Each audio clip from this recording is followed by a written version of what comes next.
when you do not attend, for instance, practical classes, and you send me only the business plan, you won't pass the subject and both grades would be negative. So remember about this, that there is first and second grade.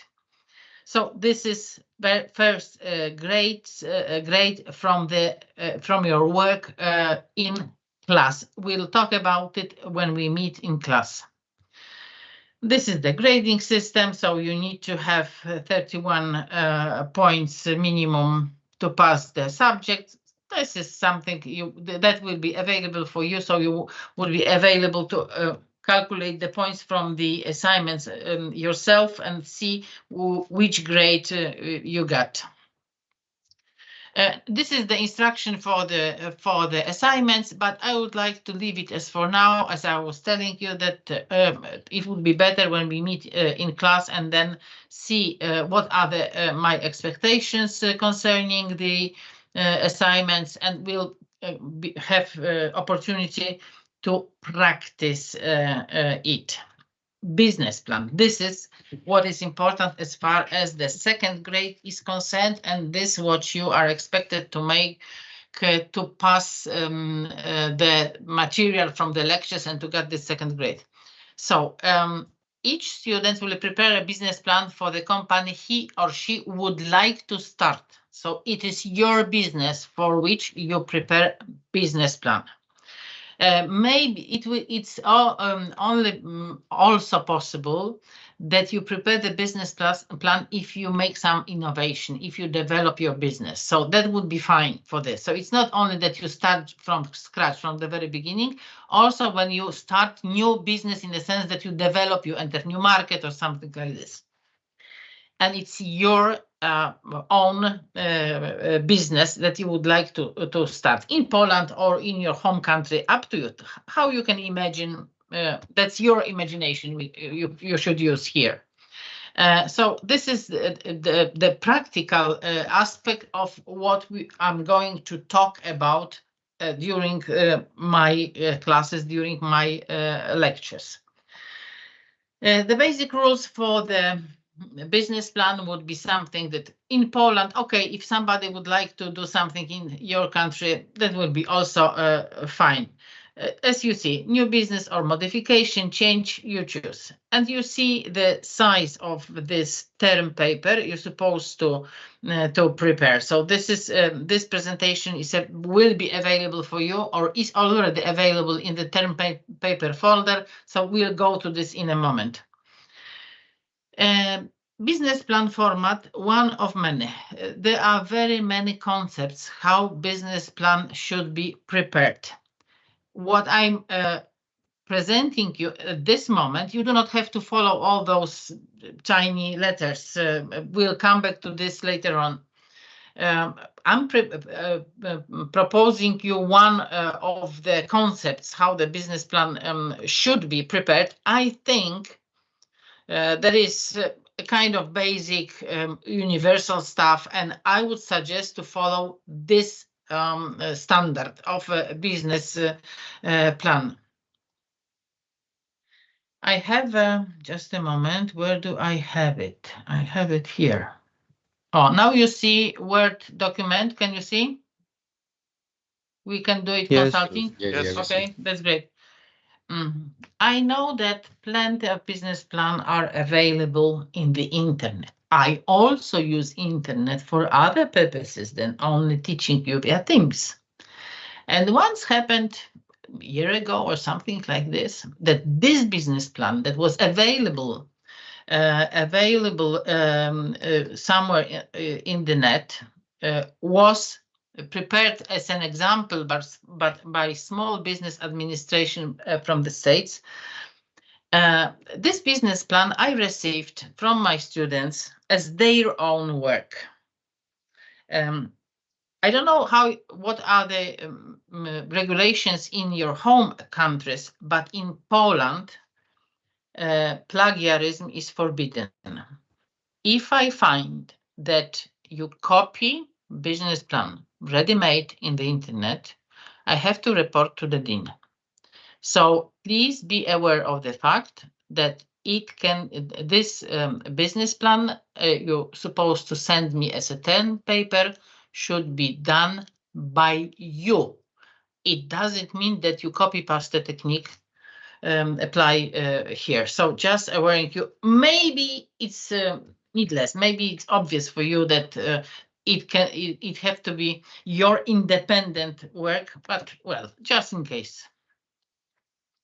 And now I would like to present a short video in which you will see what are those basic elements of a business plan. And in this video, there is a lot of details. There is general background and a lot of new concepts, new terms, new ideas, definitions, or things like this. And although it's only 4 minutes and 30 seconds, it's quite short, but it's very intensive. Do not worry if you do not follow everything in this video.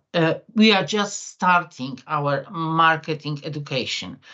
I wanted to present this video just to give you some idea what we mean by the business plan and what should be included in this business plan. We will come back to this probably in a month or two after you have some knowledge of principles of marketing, after you know some basic concepts of marketing, and at that time probably this presentation would be much clearer for you than it is now.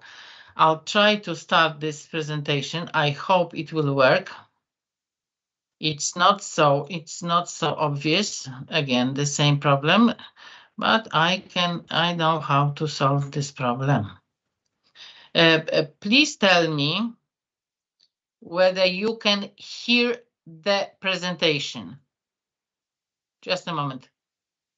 You've worked hard to be. Yes. Can you hear it? Is everything okay? Yes. Yes. Okay. So yes. 4 minutes for you. You've worked hard to build your business, but what's worked well in the past might not continue to work into the future.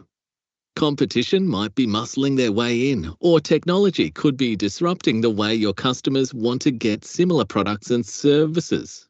So down tools for a moment and cast your mind towards your marketing strategy. The key to marketing is uncovering your customers' needs and designing solutions that meet those needs. Getting these product and service solutions right and then telling your customers about them is essential in increasing sales and growing your business. In the busyness of running your business, it can be hard to find time to stop and think and learn new skills and technologies.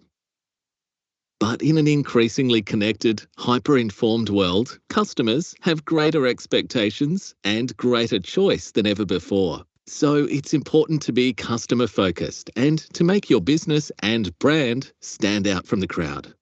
But before diving headfirst into printing flyers or running advertisements, it pays to spend some time thinking through your strategy and planning your activities.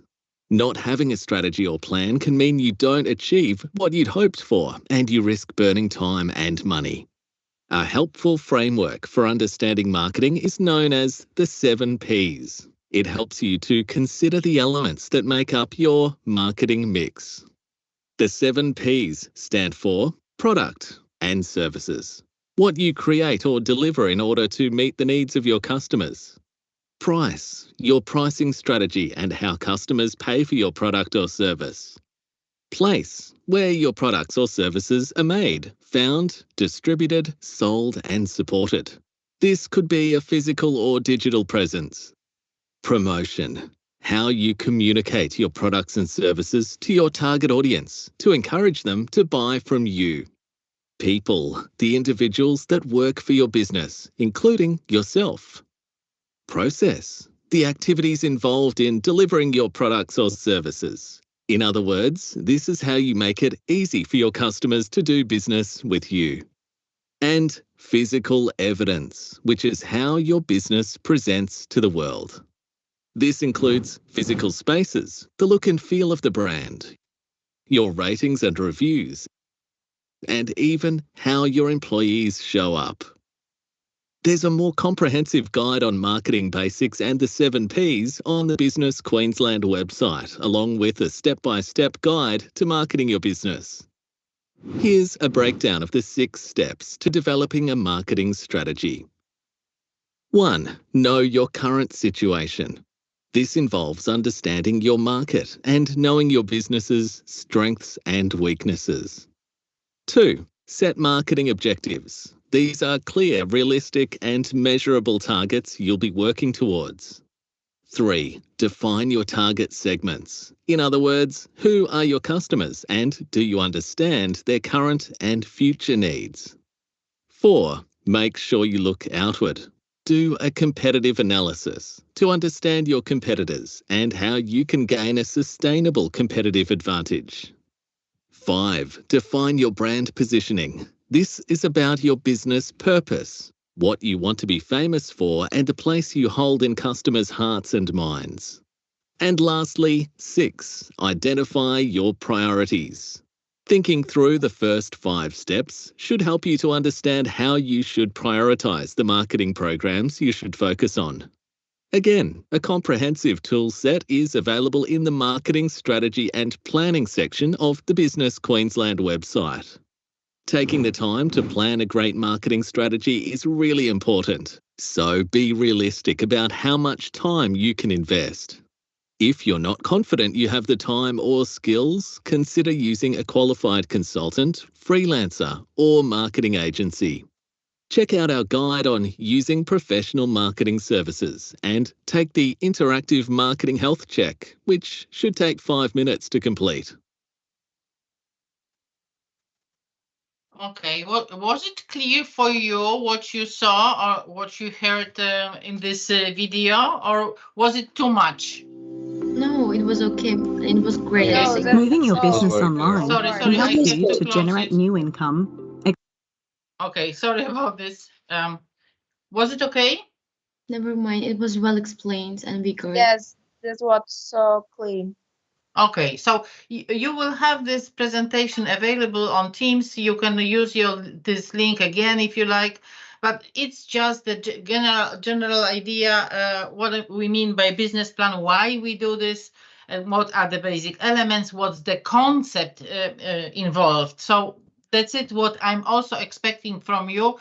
It will be definitely much easier for you after my lectures, I hope so, and after the assignments you do during practical classes, because you would probably be more familiar with those ideas and concepts included in this video. But anyway, if everything is clear, that's great. Maybe I should ask you whether some of you from the group have ever had classes in marketing. Do you have any experience with the marketing, theoretical or practical?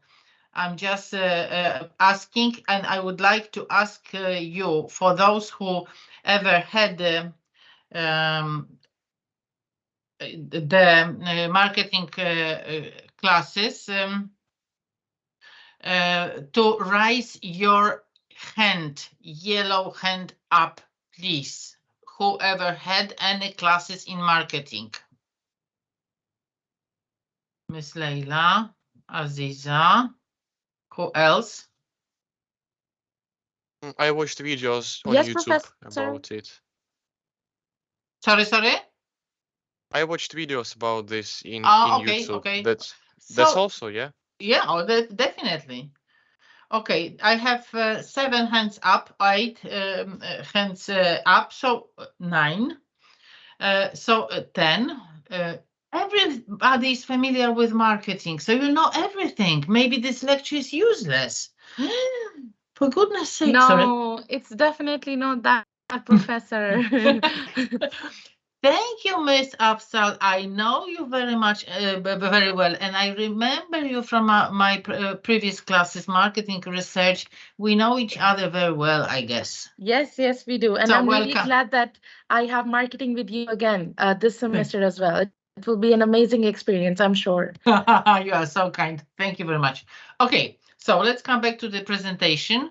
If the majority, many of you have such a background in in marketing, it means it will be easier for me to teach you. Okay, so maybe just a moment. Oh, that's it. You should see the presentation again. Is everything okay? Yeah. Okay. Yes. So the next information. Just a moment. Maybe we should. No. Okay. So as far as the business plan is concerned, you have the general information related with this. Now I would like to show you where to send your works. It's very important that the works are properly uploaded. So you do not send it to the general chat. You do not send it directly to me, to my mail or any other place. Only it's in the layout is in Polish. You have it assignments. You have it in English, and you have to find the English assignment. What we in Polish is zadania, but it means assignment. Unfortunately, I cannot have a layout for your class in English because I would have to switch all my teams to English. But I also have Polish classes. So yeah, and I work with other issues, not only teaching on Teams. So that is why, unfortunately for you, that I have a layout in Polish. So this means that we have, there will be a list of your assignments here. Also those we are going to work during practical classes. But as for now, you have the term paper business plan here. And this is the place you should send your business plan. Only here, nowhere else. You have the information, what are the rules here, not this one, just a moment. He wants me to log in. Okay, this one. I hope it would, now we don't need it. Oh, that's it. So you have such information here about my expectations concerning business plan. And you see those rules related with grade first and second, and this business plan basic rules you saw on the slides, and also the plan format you saw on slides. So this is available for you. And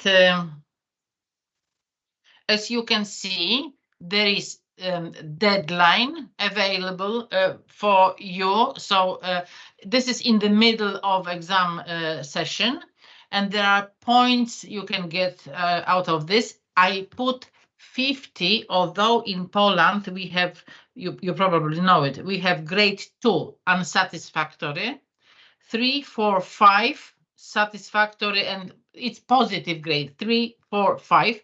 But we also have grades like 3 plus, 4 plus. So it can be said that it is 3.5, 4.5. Unfortunately, on Teams, halves are not available. That is why 50 points means 5, grade 5. 45 points means 4.5. So if you see 20 here, that's the problem. I mean, it means you haven't passed. Everything that is more than 20 here, it's almost okay. So, and only here in this place on Teams, you as a student would have a special place, special link to which you send your term paper. And it's very important to remember that you first attach your work and then send. You have to click twice. We'll come back to this because probably we'll need to repeat. Sometimes it creates problems for the students. So you see the place where to send your business plan. And as for now, I would like to ask you whether you have any questions related with the with passing the subject? Everything is clear. That's great. But you can hear me, I guess. Are you there? Yeah. Okay.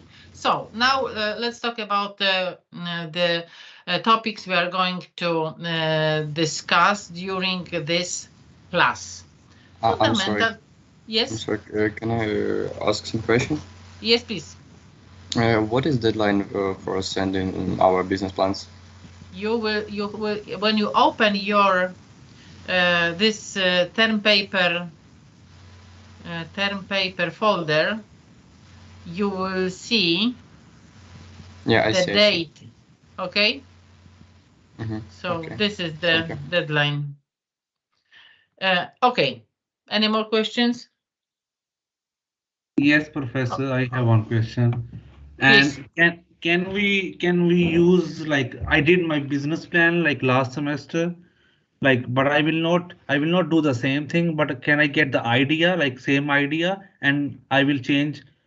Did you make your business plan during our classes at our academy? Who made you make the business plan? No, that was for the entrepreneurship. Entrepreneurship at our academy? Yeah, this university, yeah. Oh, that's the problem, that it's up to you which idea you use in this business plan. I prepared this way of getting the grade from lectures because the majority of students are those freshmen, okay, who are in the very first week of at our academy, and that is why this is the sorry, I'm not going to check whether it's the same you did for the enterprise. It's up to you. If you are going to be fair, you should prepare new one, okay? Okay. Thank you. Thank you. Who else? Anything else? Okay, so what we are going to talk about fundamentals of marketing. So it's not any mysterious name of title of our subject. We are going to talk about basic marketing concepts, and we are going to talk on some stuff, as we say, theoretical, so the basic stuff related with marketing, and also we'll do some practical assignments just to see how it works in business reality. This is what you should know after you complete this subject. As you can see, there is quite a lot of things you should know and understand, recognize. This is also a kind of list of what we are going to talk about. What does it mean, marketing? This is it's not obvious what we mean by marketing. How to build a strategy. What does it mean, customer needs? As you might know, at least from the video you saw before, that the customer needs would be in the center of our interest if we want to develop our business. So, well, we'll talk about the customer needs. Of course, we'll talk about what we call marketing mix. In the video, they mentioned 7 P's. Here you have 4 P's, the very basic classic set of tools that can be used for marketers, for businesses to develop the strategy. And you have the last one, strategy. And when you see the last is the business plan, you are going to prepare to pass the subject. With the literature, we base this subject on Kotler idea of marketing. It's not so universal idea. It's the most popular, I could say, but you can find also other ideas, other concepts of doing marketing. Anyway, this is based on Kotler idea. As I said, the classic basic material and theoretical concept. As far as the Kotler is concerned, there is tens of editions of this. Some of them are available in our library, but who goes to library today? I can show you something that I have. Where I have it. Oh, okay, here. what I have, I found it in net, free, full handbook, 740 pages in it, full handbook of marketing by Kotler. It's not the latest edition, it's 12th edition or something like this, but the classic material is classic. It doesn't change. Of course, marketing evolves. Of course, there is a lot of modern trends in marketing.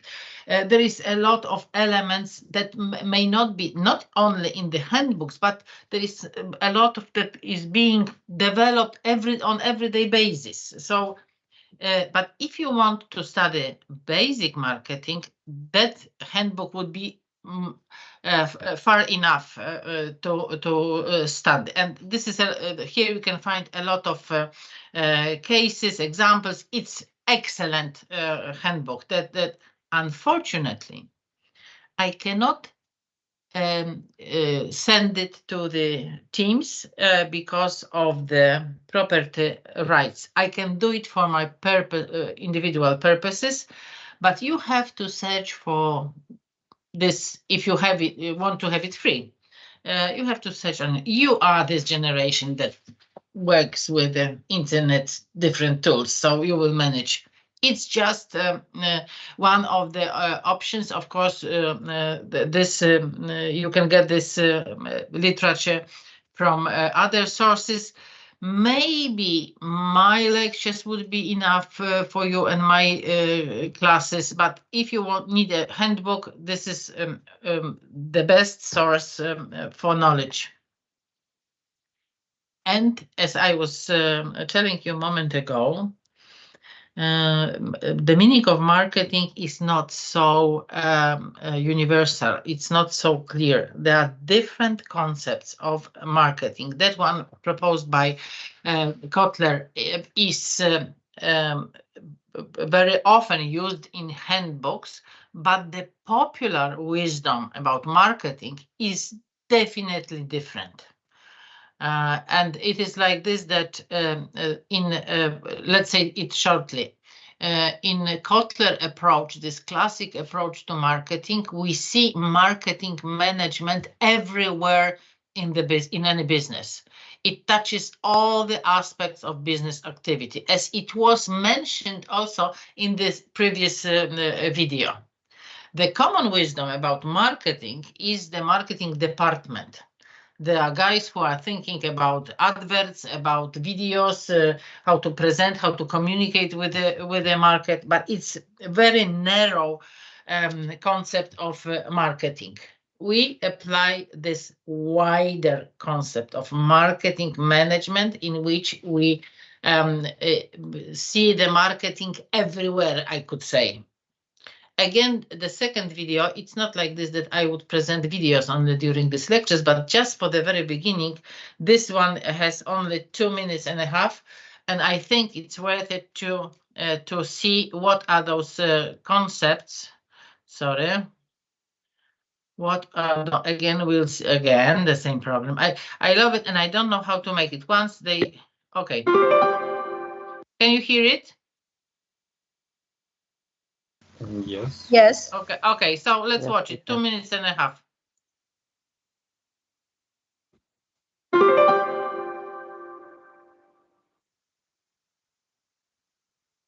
What is marketing? How would you explain marketing? The first few words that usually pop into a person's head are marketing equals sales. Marketing is not just personal selling or even just advertising. Most people define marketing in a very limited way. Marketing includes activities such as public relations, sales promotion, advertising, social media, pricing, distribution, and many other functions. Companies have increased their marketing budgets dramatically. For example, it is estimated that companies spend over $15 billion annually on marketing to just kids. This is an increase of over 2.5 times more than they were spending in 1992. The cumulative function of marketing is to communicate, deliver, and create value to the consumer. In addition, companies must take into consideration their employees, stakeholders, and society. The most successful companies engage in very consumer-oriented marketing. They spend enormous amounts of time, money, and resources examining the everyday lives of their customers and then create products to fill a need. Examples of companies that are known for creative, leading-edge marketing are Disney, Pepsi, Apple, and Procter & Gamble. Marketing is made up of 4 elements: product, place, promotion, and price. The elements must be used in a cohesive plan to effectively target the consumer. A product can be either a physical product or a service. Place is where the product is purchased. Price is the amount a consumer pays for the product, and promotion consists of the communication tools used to effectively get the company's message out. The official definition of marketing is it is a philosophy that's main focus is providing customer satisfaction. Marketing is the activity, set of institutions, and processes for creating, communicating, delivering, and exchanging offerings that have value for customers, clients, partners, and society at large. Also included in the definition are all of the activities that help businesses reach their target market effectively. The ultimate outcome for marketing is when a successful exchange occurs. Okay. So There are certain fundamental marketing terms and concepts. no, we don't want you. So, introduction to marketing. Sorry about this. You could see again a short video in which very basic stuff related with marketing, what we mean by marketing, what's covered by this topic, you could see in this video, and we'll develop the elements that appeared in this video, the issue of customer needs, environment, marketing mix, strategy, and so on and so on. So this is the meaning for marketing as we use it in this class, and the scope of basically speaking, the scope of our classes. Course philosophy. As we are at the academy, not in the training camp or not at the meeting in corporate world, but at the academy, we apply scientific approach to decision making in marketing. So we do not only show how to use particular tools that are available for marketing management. We also say why it's being used, what's the mechanism of this, and what are the consequences of this. So these 3 elements, why, what, and with what consequences, it's formulates the basic philosophy of this course. Of course, these are the fundamentals of real marketing. So we will finally elaborate practical tools, especially during our practical classes. I'll give you, of course, examples during the lecture, but we will concentrate on this aspect of the subject during our practical classes. That's obvious. We talk about much more than marketing communication. So again, this is this wider approach of marketing management. We discussed the issue of all the marketing mix, whether that is this basic 4 elements or 7 elements, whatever it is, it's much more than marketing communication. The next issue is related with your perspective on the market. You are Z generation, as far as I know, and probably, or maybe I'm right, I don't know. There is such a tendency to see all the market from your perspective, to communicate with the market the way you communicate, to see the needs you have as the universal needs. We call it projection in psychology. In a moment, we'll talk about it, that there is a real light behind internet. Can you imagine that people communicate just talking one to another?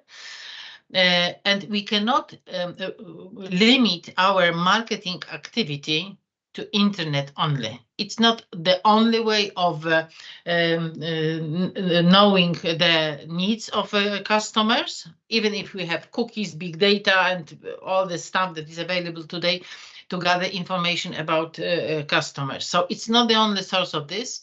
And also, if you want to communicate to the customers, internet is not the only source.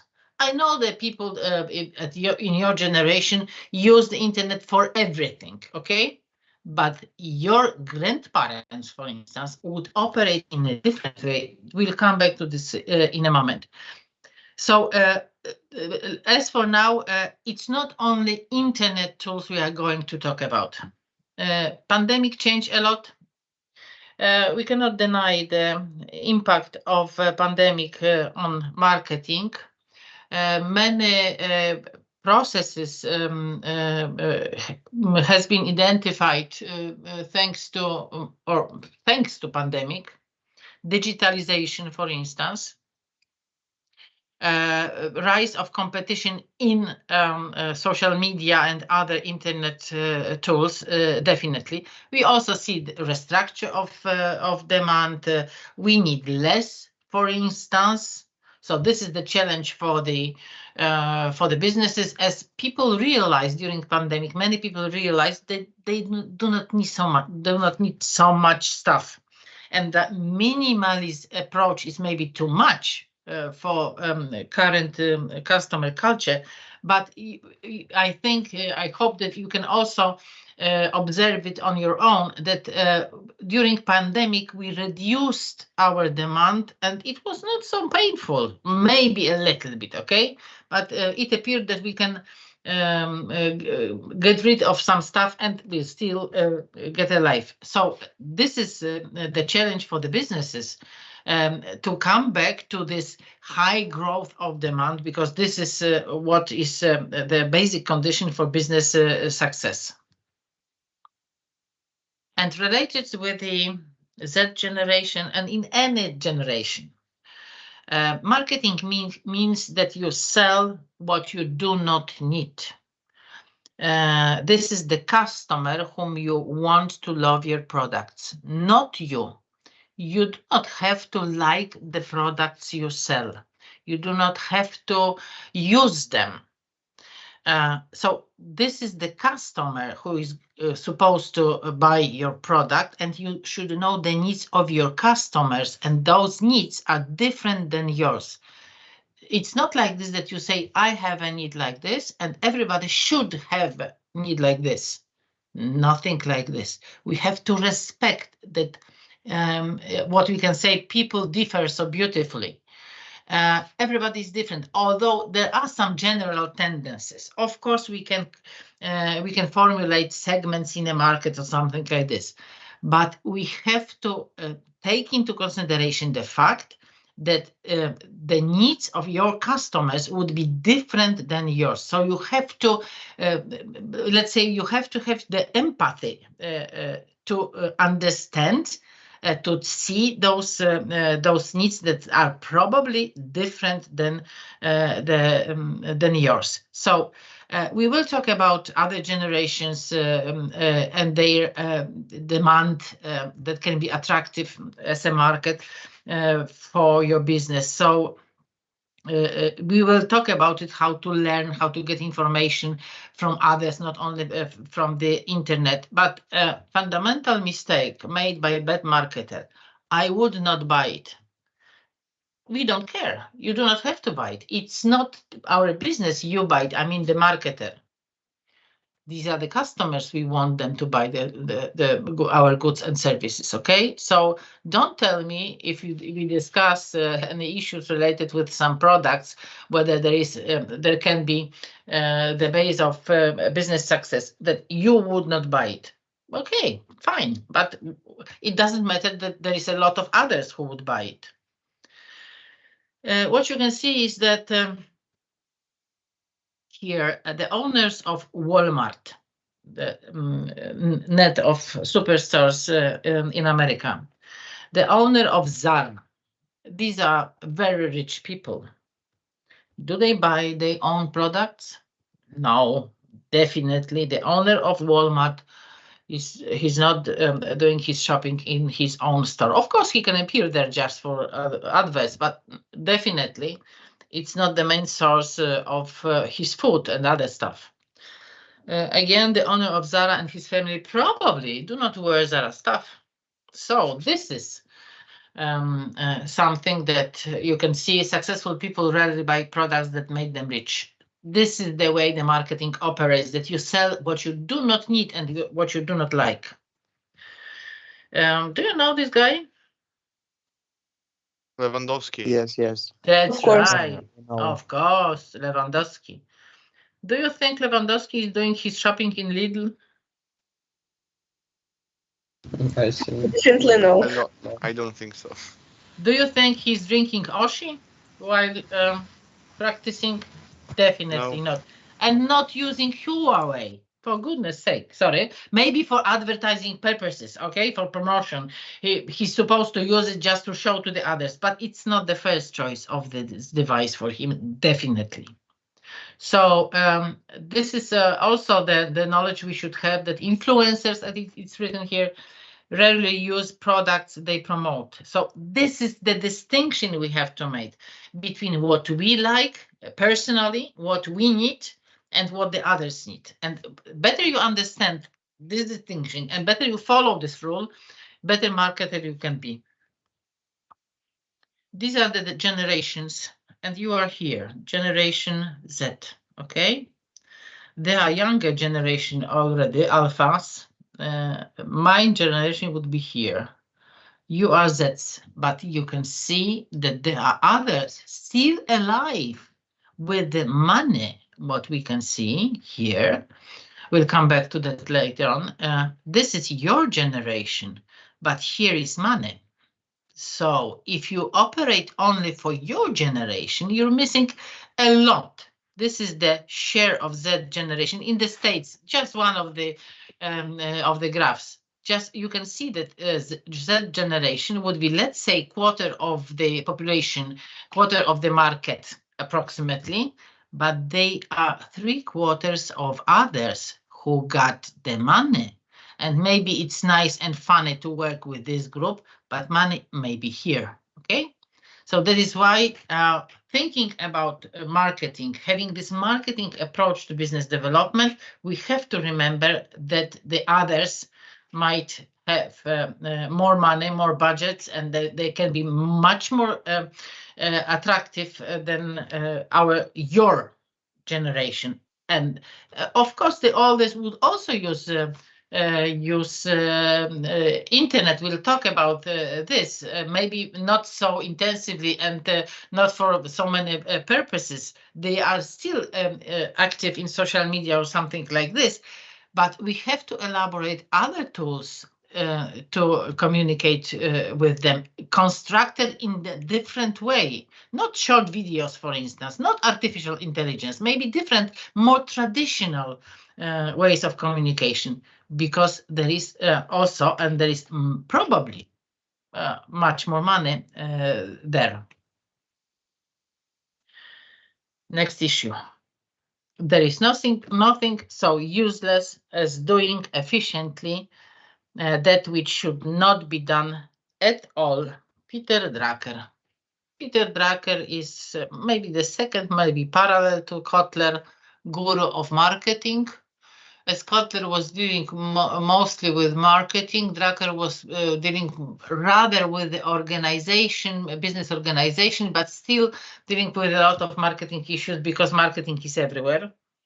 And what we mean by what he said here, there is nothing so useless as doing efficiently that which should not be done at all. Good marketing means that marketing communication is useless, that marketing department is useless.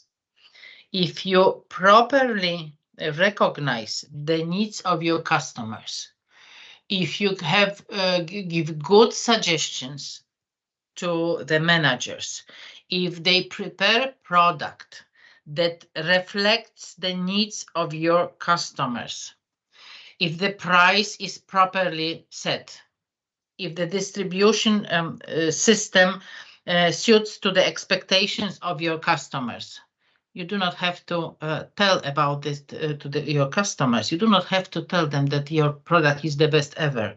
You do not have to build a relation or something. Your products would sell themselves if they are so attractive, so well constructed, so well prepared, if this offering is so well done, adjusted to the needs of customers on the basis of marketing knowledge, you do not need to convince people and haste them to buy your products. In this case, ideal solution, you can imagine that marketing department with all this promotion stuff is useless. Can you imagine that you run your own business and you have to spend a lot of money of marketing? Would you like it? What would you like personally as an owner of this business, as a general manager of this business? You would like to find such a market and prepare the offering for this market that would exactly reflect the needs of this market. So your product sell themselves with no any push to the market. That is why Drucker said that if you have good marketers, you do not need marketing in such a popular, common understanding as a marketing department and promotion. Do we need marketing? Well, in fact, in today's world, this Drucker concept of needless marketing department is, slightly speaking, outdated. Marketers operate or businesses operate in two kinds of markets.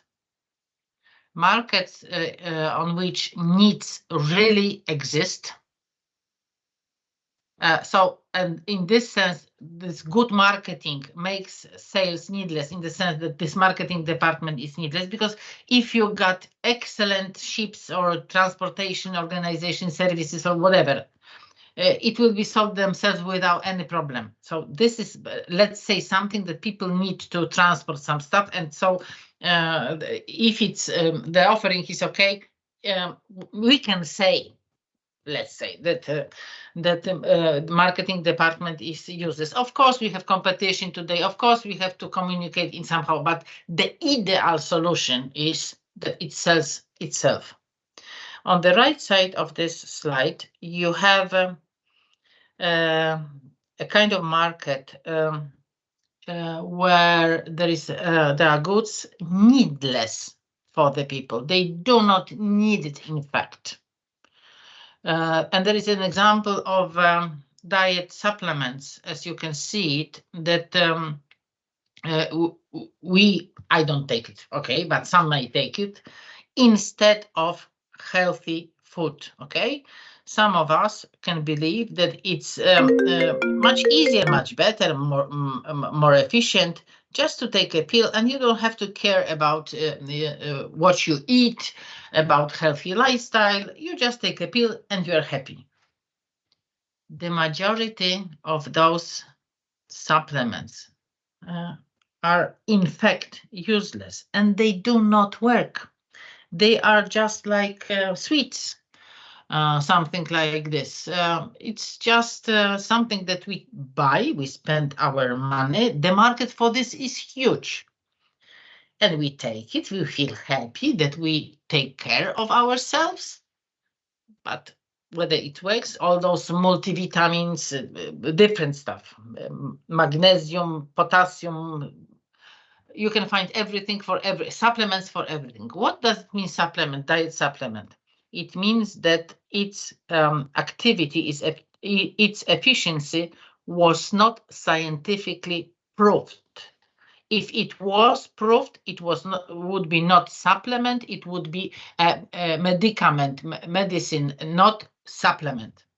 Anyway, yeah, I can discuss about supplements for the ages, but this is the kind of market in which you have to create the need and then offer some product that would meet those needs. And in this case, marketing is a must. You wouldn't do anything without communication with the market and without creating first this need and then offering some products that meets this need. And today, with the tough competition, there is a lot of products on this right side for which marketing is a must. What you see in this picture?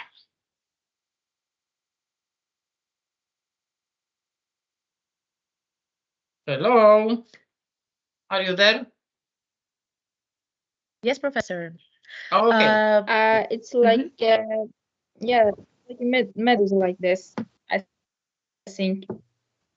Sorry, could you repeat, please, because I couldn't hear you. What you can see in this picture? It's Why do I just show you this? sea animal. We can Octopus. see An the, octopus, it's but like the they don't skeleton have of any invertebrate bones. animals. Okay, no bones, no skeleton. Yes. Yeah. That's the issue. That's why if you think you are stupid, look at this. There are people who are buying stuff like this. So it makes us feel better. But it means that marketing can sell everything, even useless stuff, honestly. So things like this, well, it can be a nice toy. For instance, you can use it for Halloween or something like this. But no, be honest. The skeleton of Octopusta. If you buy it, think seriously about your mind. So this Mental is this. health. Sorry, mental health. Yes, exactly. This is the example of the power of marketing. Okay, if you can sell something like this, so this is the way we can use the marketing, as we are on the right side of this slide. Okay, that marketing can sell everything. Once I was asked by the students when I went to the Erasmus visit to the Madrid, Spain. And one of the students after my lecture asked me whether I feel fine with the feeling that I'm teaching you how to cheat people, how to sell them Octopusta. That was a good question, whether we can feel fine with the feeling that we are teaching you how to sell Octopusta. This is the other example, not so clear. It's definitely the device we have to have, okay? We cannot live without smartphones today. It's our life there. But there is at least one issue with the modern devices that makes me wonder what's going on with the smartphone business. I mean the issue that what you see on the left side of this slide is Nokia 3310, the classic device offered by Nokia in the middle of the 90s, 20th century, at the very beginning of cell phone era. And this device, if you use it, you could only make a phone call or text very short text, as the screen was very small. You would use those buttons to text. And the basic functionality of this was quite limited, but the battery would last a week. And the screen and all the device, you could, what we could say, that you could dig with it in your garden. You could do everything with it. You can throw it from the third floor, and nothing happened with this. In today's smartphones, if you use it intensively, as majority of us uses this, the battery is for 1 day. If it's fine, if it's for 1 day.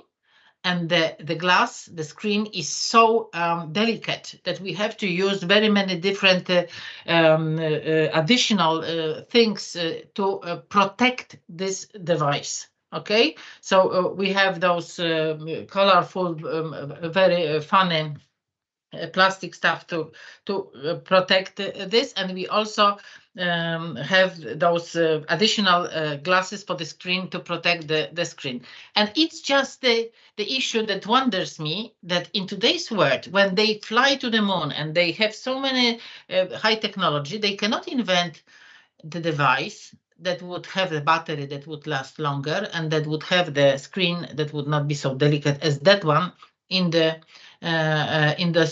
modern devices. So this is just the idea of this presentation. What I'm telling you about is that in today's marketing, we can really make miracles. We can convince people to use goods that have visible weaknesses, and they still use it, and they're very happy and use it as a very basic stuff in their everyday life. Okay, but flying to the moon and not having the battery that would last for a week, why not?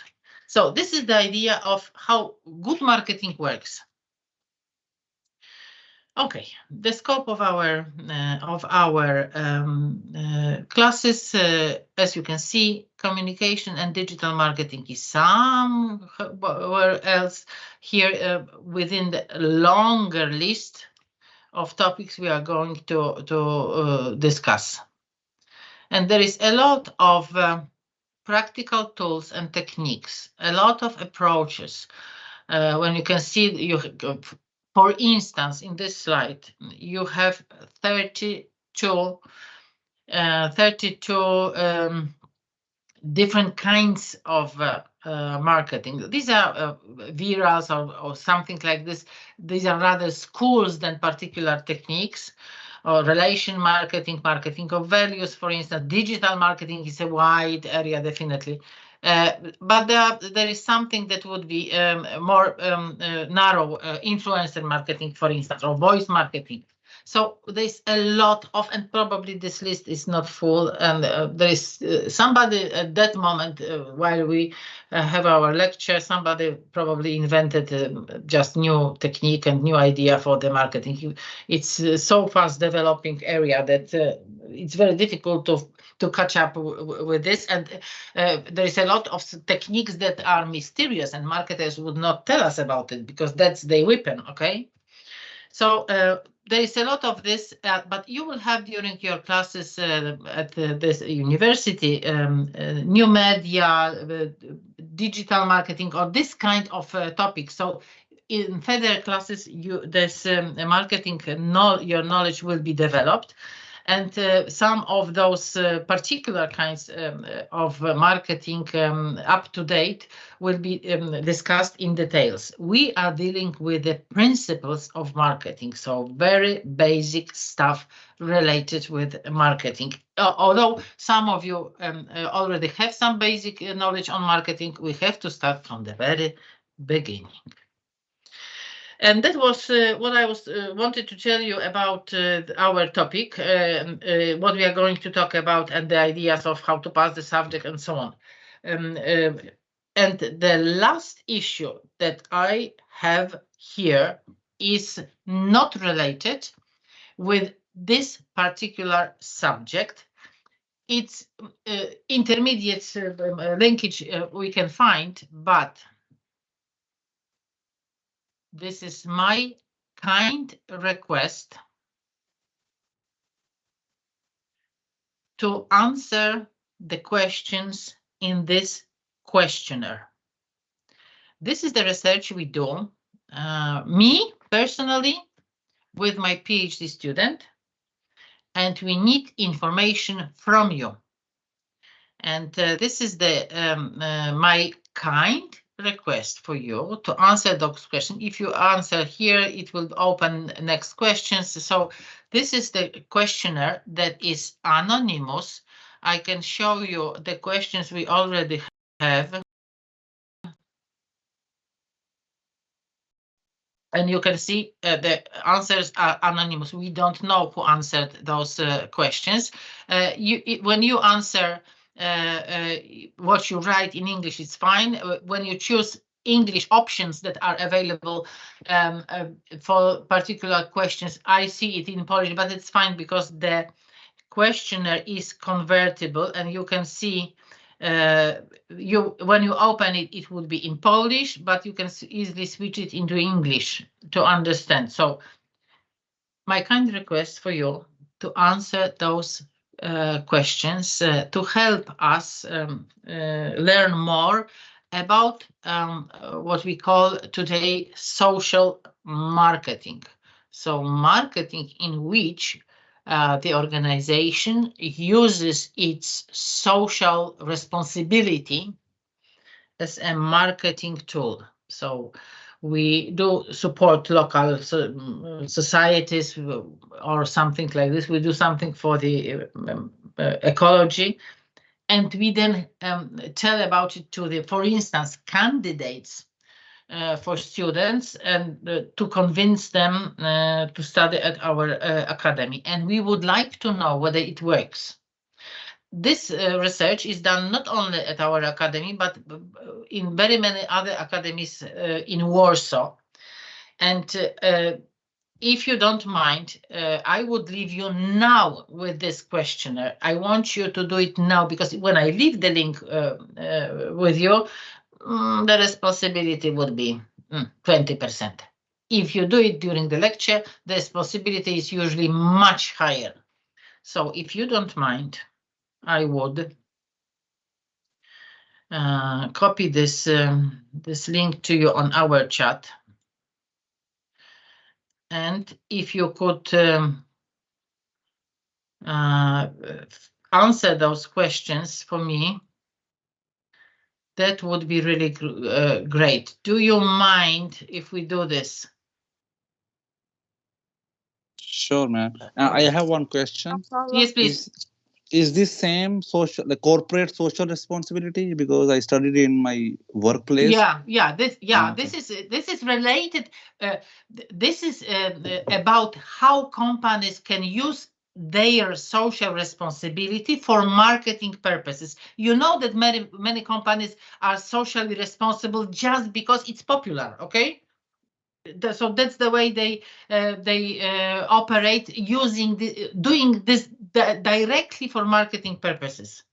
And here, as we do the study, how it works with the academies, how it works with the higher education institutions. This is anonymous. It should take you 15 minutes, up to 15 minutes, to answer those questions. So if you use this link, you should enter the questionnaire, and please fill it in for us.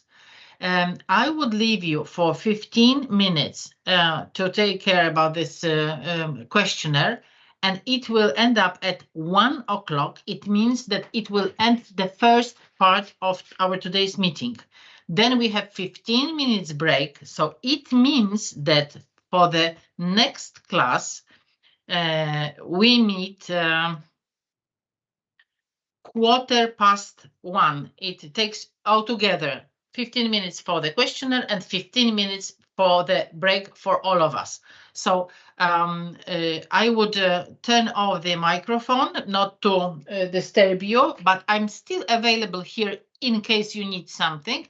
But for the second part of the class, we meet in half an hour altogether, so 1:15, okay?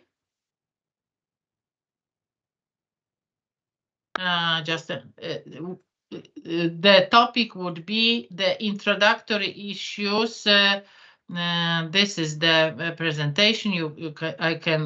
This is the topic. Just let me show you just the first size of this. This is the presentation that I prepared for the next class. What's marketing, core marketing concepts, and new marketing issues. So we are going to talk about some basic stuff related with marketing, basic terms related with marketing. This is what we have for the next class. Okay.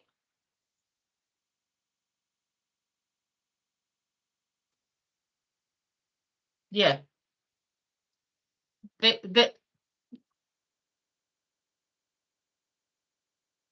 Yeah.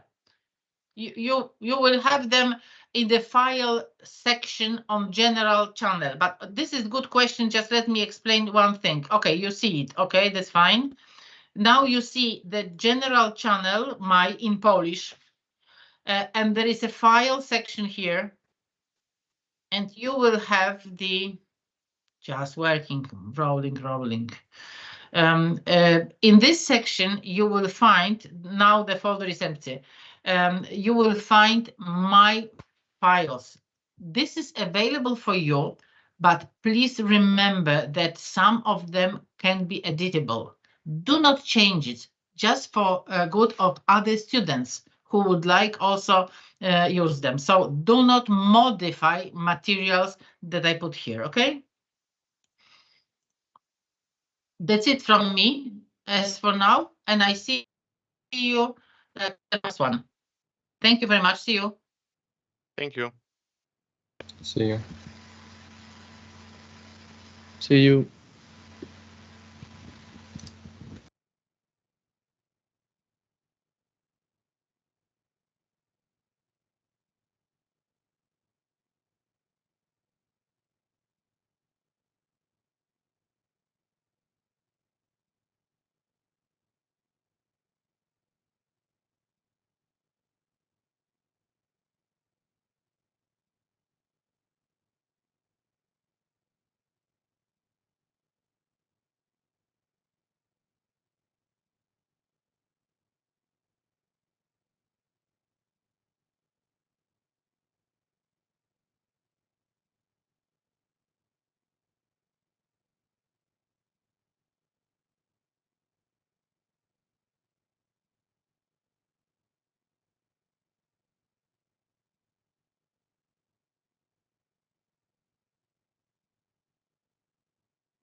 So simple, but as you know, life is not so simple.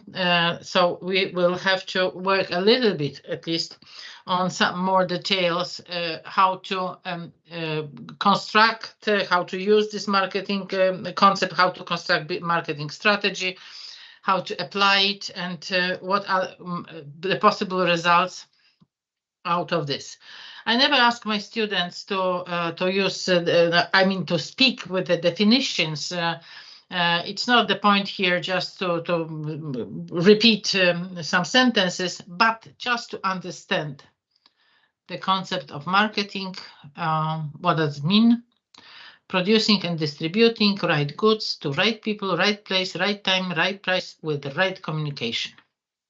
That's it. So it's not so, it doesn't look so easy as the first definition I presented, and there is quite a lot to be done here because we have to find those right people. We have to know what means right place, right time, right price. What does it mean, right communication?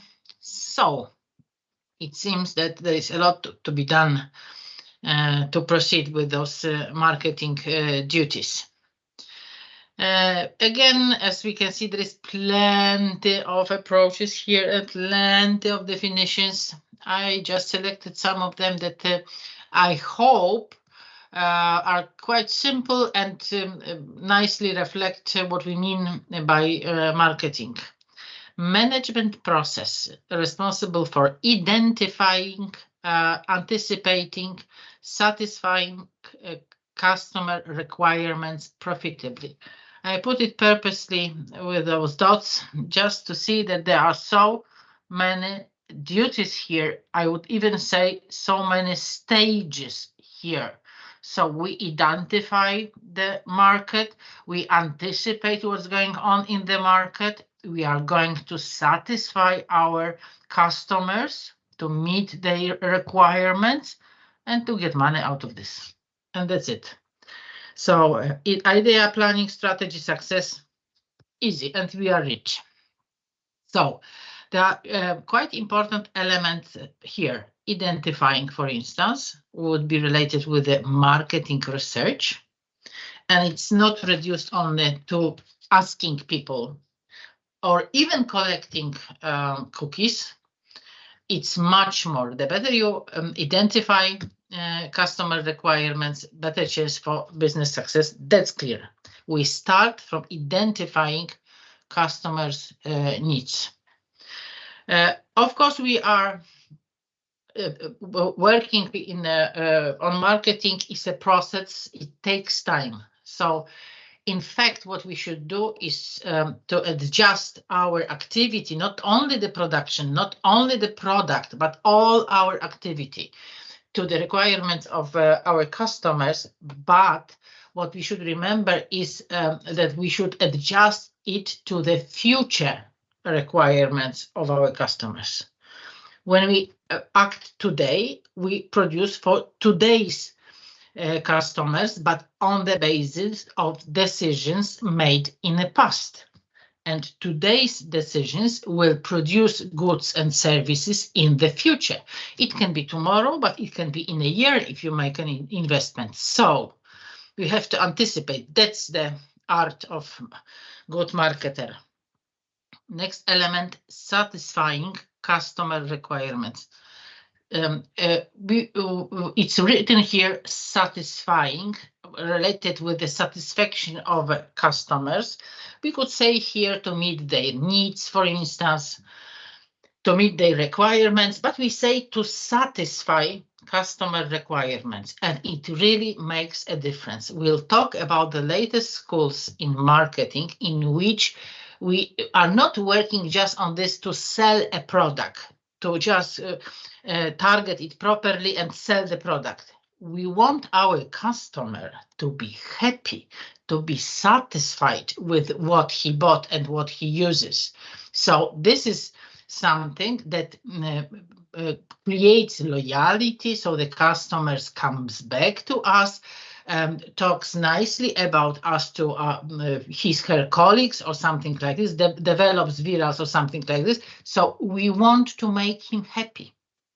And this is related also with the previous issue of identifying the needs. As we were talking in the first part of our class today, a lot of marketing activity relates to the needs that do not exist yet, and it's concentrated on creating the needs. So in this will also suit to this definition as if we want to make our customer happy, well, we can offer him different things or services he really doesn't need, but we can still make him happy, convincing him that he done well buying our stuff. So this is something that relates, this satisfaction, what we talk here about, relates also to the concept of marketing, of creating needs for goods we are going to produce and offer. And of course, we are making profit out of this. We say that the customer is in the center of our interest, that customer is the most important person in the world, that everything turns around the customer. But in fact, the customer, he or she is so important, first of all, because he or she has money and we are going to get the money from him or her. And we want to make profit out of our activity. So even if the customer is happy, but it's not, he's not spending enough money for our goods or services, it's not the purpose we operate. So it's not the happiness of the customer that would be the final task here. We want to make profit out of this. So there is a lot of cases of faulty products, for instance, that we might have genius products, but if you do not find customers for this, the product is useless. Okay, so in the very end of marketing activity, whatever it is, whether needs exist or not, you have to make profit out of this. And this is the final check whether you are efficient or not. Another approach, the activity, set of instructions and processes. Creating, communicating, delivering, exchanging value to the customers. Again, you have some elements that we repeat here about the communicating, delivering, but what we have here again is the value for customers. So it's not as we had satisfaction here, and here we have the value for customers. That would be the base of customers' satisfaction. We'll come back to this later on, but just at the very beginning, we are trying to catch up with the latest trends in which there is much more that we deliver to the customer than just good or service. It's when they buy a car, for instance, it's not the possibility to transport people that is the most important one. If we sell a car to the customer,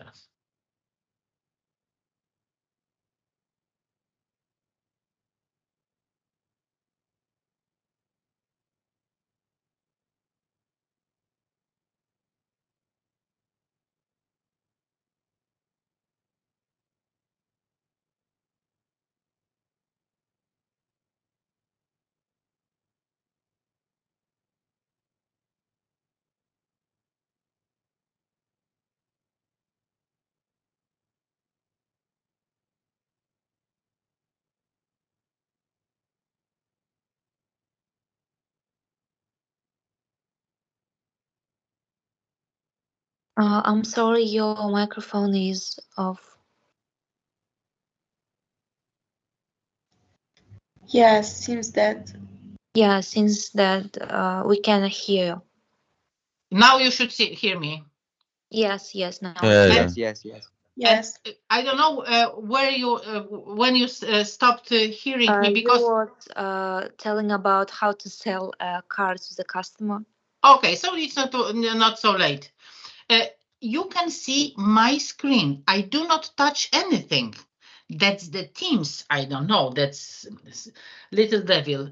I do not touch anything. I don't know how it happened. That, as you could see, that I had my microphone off.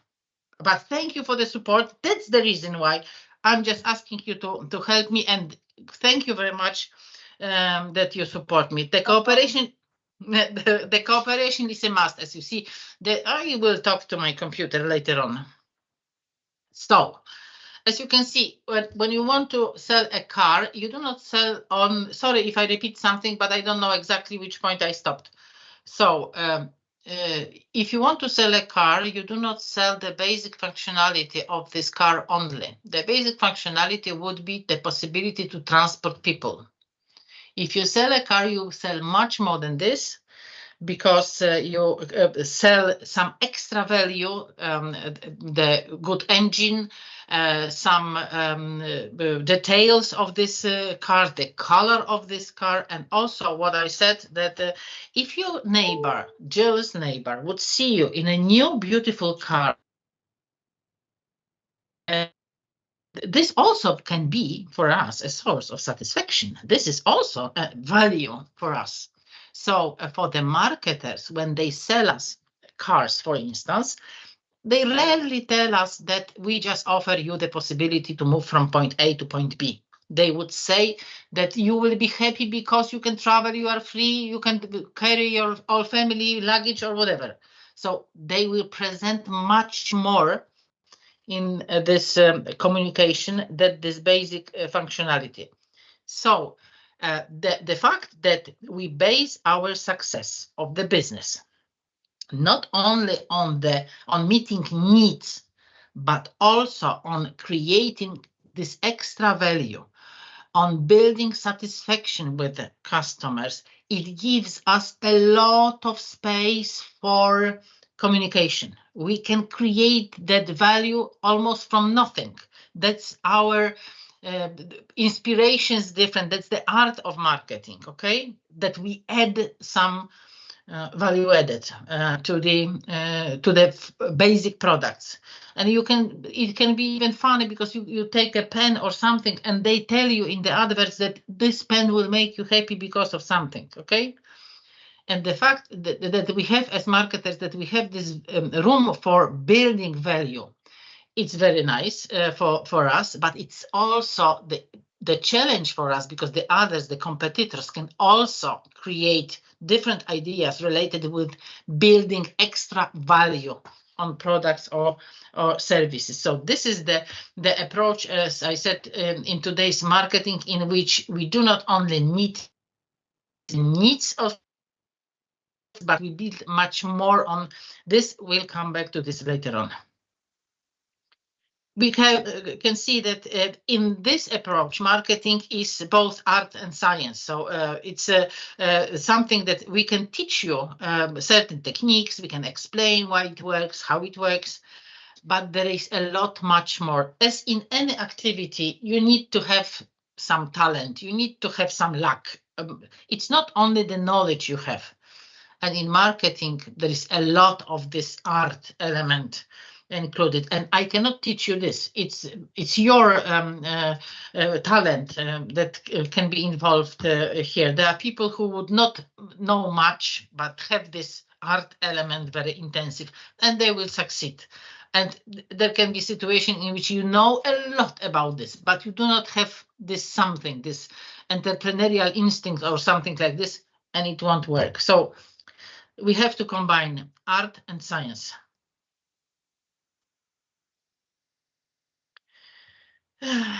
And good marketing is a result of careful planning and execution. So we build a strategy. We prepare the plan for our activities. We set tasks for our activities, and we choose tools to reach this task. So we have to plan it with the plan. It's not just by chance that it happens, although sometimes you have to be just lucky in business and it goes. Sometimes you are unlucky with the best product, for instance, but usually we say that we plan our activity. And again, we can say that in today's turbulent world, when there is so many things that are unpredictable, it's not so easy to plan. You have to have your mind open. Anytime new things might happen. They can be chances for you, that they can be threats for you. So you have to have your eyes open all the time. And this planning, in this case, should be evaluated and evolve. You have to change your plans in case something happens inside your organization or outside your organization. Okay, and about planning, we will talk when we build business plan. Again, Peter Drucker, as we have him, you might remember him.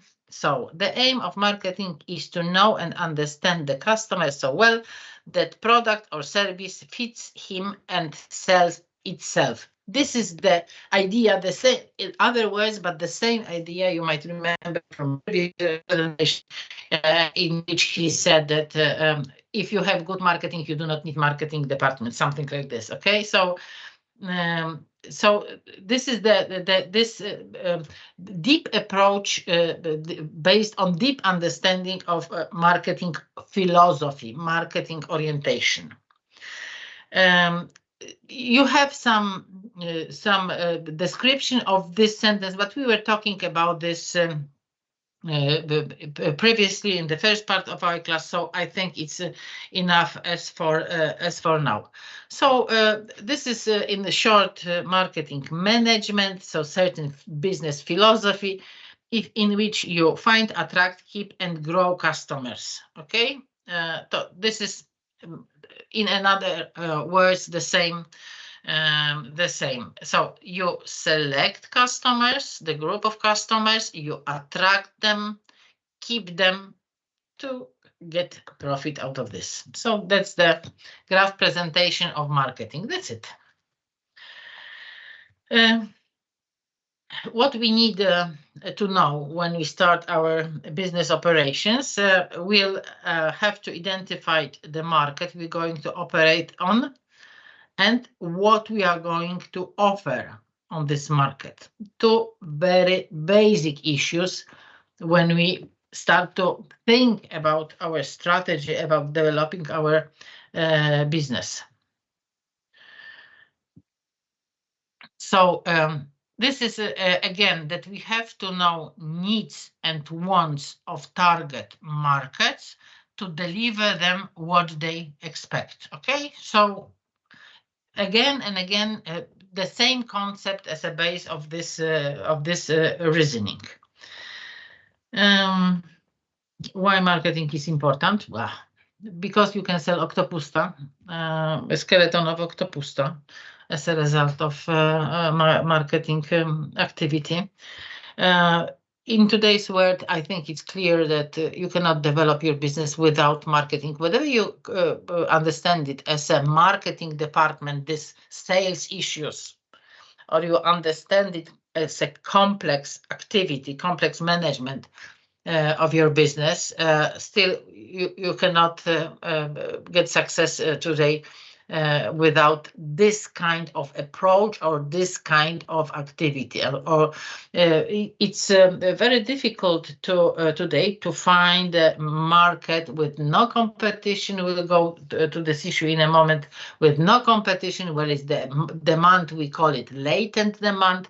We'll also talk about it. So there is demand waiting for you with no competition. That's the dream of any marketer. Sometimes, of course, such a market can be created. But anyway, usually we have competitors. And what we see now, it's tough competition. It's not just one, but this is really a challenge for the business. And you have to use those marketing tools, whatever you understand this. So it's not on the marketing department. You already know this. So you have to have knowledge about your market for so many different activities, or maybe for the suggestions your managers should listen. They should expect from you as a marketer that you suggest what to produce, how to distribute it, what's the price, very many different elements related with those marketing offerings. And again, I promise that we will discuss product, price, distribution, and promotion. So those basic 4 P's for marketing tools.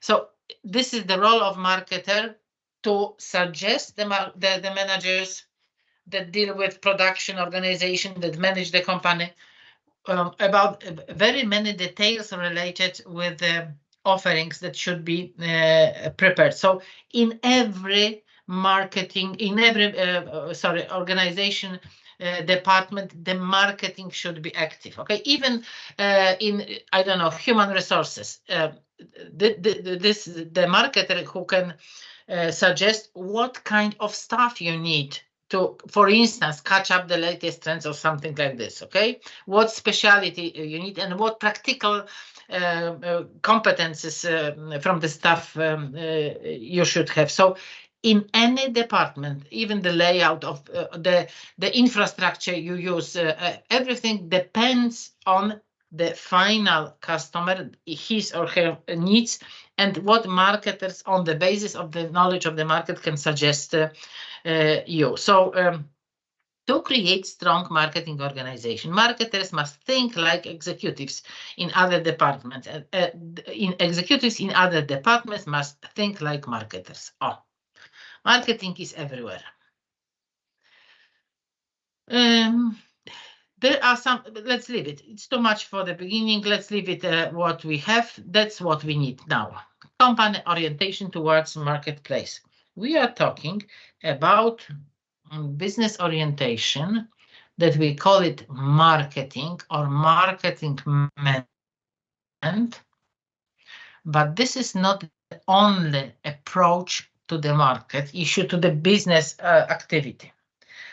Very old classical approach to business operations and to developing business, what we would call production approach or production orientation, and it relates to the very old times of industrial revolution and the decades just after the industrial revolution, when the attention of the manager was concentrated on production process. The technology was not so well known. We were not so familiar with it. They were not so familiar with the latest technology. It was difficult to implement this technology. That was the art of the business, to be able to implement this new technology. And what you can see in these pictures, this is Ford T, the model of a car, that vehicle that does not use horsepower. It has an engine, but what you can, that was something definitely new in the very end of the 19th century. And Ford T was produced in the very beginning of the mass production, in the very beginning of the 20th century, the first decade. What you can see in those pictures is that all cars are almost the same. All are black, for instance. There is no choice for the customer about color. At that time, the fact that you can move in a vehicle with no horses involved in this transport, that was a miracle. That was something that attracted attention of customers. The nice and very efficient trick that was used by Ford himself was that he thought that his products should be so cheap, the price would be so low, so his workers who he employs in his factory could afford this product. So he was creating market for himself. But anyway, that was the strategy, that was the genius of Ford and the mass production idea invented by him. What you can see here, that all the cars are the same, all the cars are black, because we search for the extra value somewhere else. This basic functionality would be the most important one. And from the perspective of the business, what is the most important here would be the fact that we have to produce such a device, such a product, and that's the most important problem. The next step would be, this orientation, production approach, or production philosophy would be seen somewhere. Ages ago. You can see this for the America. In Europe, it will be a little bit later. In Eastern Europe, it will be later again. But still, you can see that it's a very old approach.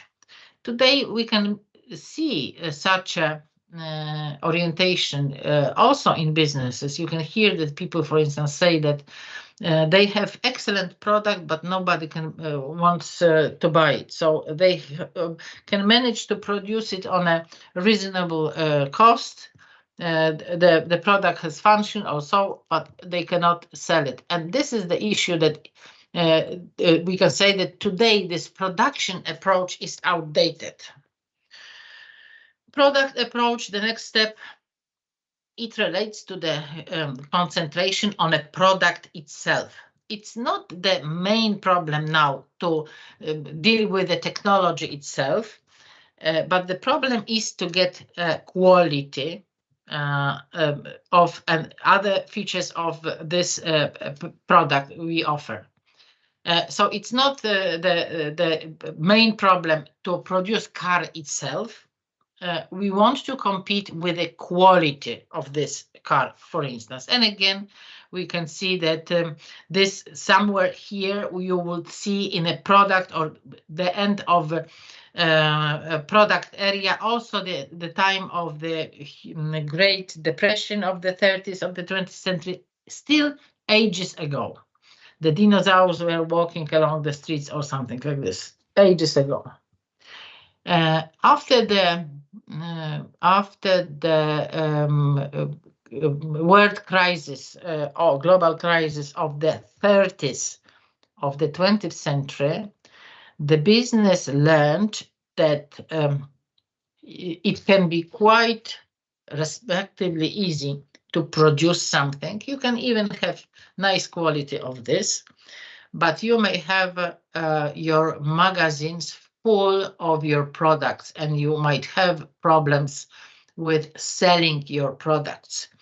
What we call this global crisis of the 30s of the previous century was the crisis of overproduction. Too much was produced. Customers didn't need as much. And the bankruptcies that happened at that time, almost 100 years ago, happened because people and business couldn't sell their product. They could produce, they know how to do this, but they couldn't sell it. So the attention of the business moved to the sales process, to the sales department. They thought they should activate sales to get rid of those products they gathered in their magazines. So that's the way this sales management develops, and that's the activity in common wisdom would be identified as marketing. But we know already that marketing is much more than this. After we were dealing with the sales area over here, we move to the marketing concepts, the end of the 50s, let's say, of the previous century, still ages ago, the beginnings of the marketing approach and the beginnings of the subject, the topic and handbooks on marketing. And in this case, the business learned that produce, okay, we can do this. We can have quite nice products, but if we cannot sell it, we should have thought before we produce whether it would be possible to sell it. So when we produce it, it's too late. We have to think about sales issue before we start to produce. So first, we start from the needs of our customers. We start from the identification of our customers. That's what you saw in previous definition in this marketing approach. And on the basis of this knowledge, we build our offering. So what we can say, that's the optimal combination of marketing mix. And this is what is based on marketing research. Very important element, very important activity that develops in a formal way. It's not only the instinct of entrepreneur, it's not only the organized marketing research that is being used to get more information about the market. So as you can see, if you apply other approaches than those previous, you concentrate on the production, you concentrate even on a product, you activate your in sales department is too late. You have to start from this, okay? This is the, even if it was created more than 50 years ago, it's still the base of any latest trends in marketing. Whether you identify those needs or whether you create those needs, that's fine. That's the same as you know that marketing can operate in different areas, but still those needs are in the center of our activities, and the customer needs are in the center of our activity. Everything goes around customer. We can also say that we should apply the strategic marketing as those investments, as you know, investment to produce goods or services in the future. So this perspective approach is a must today. So marketing is not enough. We need this forward-looking marketers. So, well, this is more or less what we need. As I do not want to speak all the time to you because it can be boring, again, I have a next video, also very short, with a different definition of marketing, just to make it clear, just to repeat some elements, and just to get a summary of what we are talking up to now. We'll try to start this. We'll see. Okay. Again, I don't know why, maybe you might help me. When I choose on YouTube, when I choose the video and I copy the link that is below this video, and it is the link, it does not take me to the particular video I've chosen for you, but takes me to the just first page of the YouTube. Of course, we will manage to find it, and I hope we will do it quickly with no further problems. But it shouldn't like this. I don't know how to solve this problem. But as for now, we'll try to find it. Oh, okay. Hi. Can you hear it? Yes. Yes. Okay, so let's see it.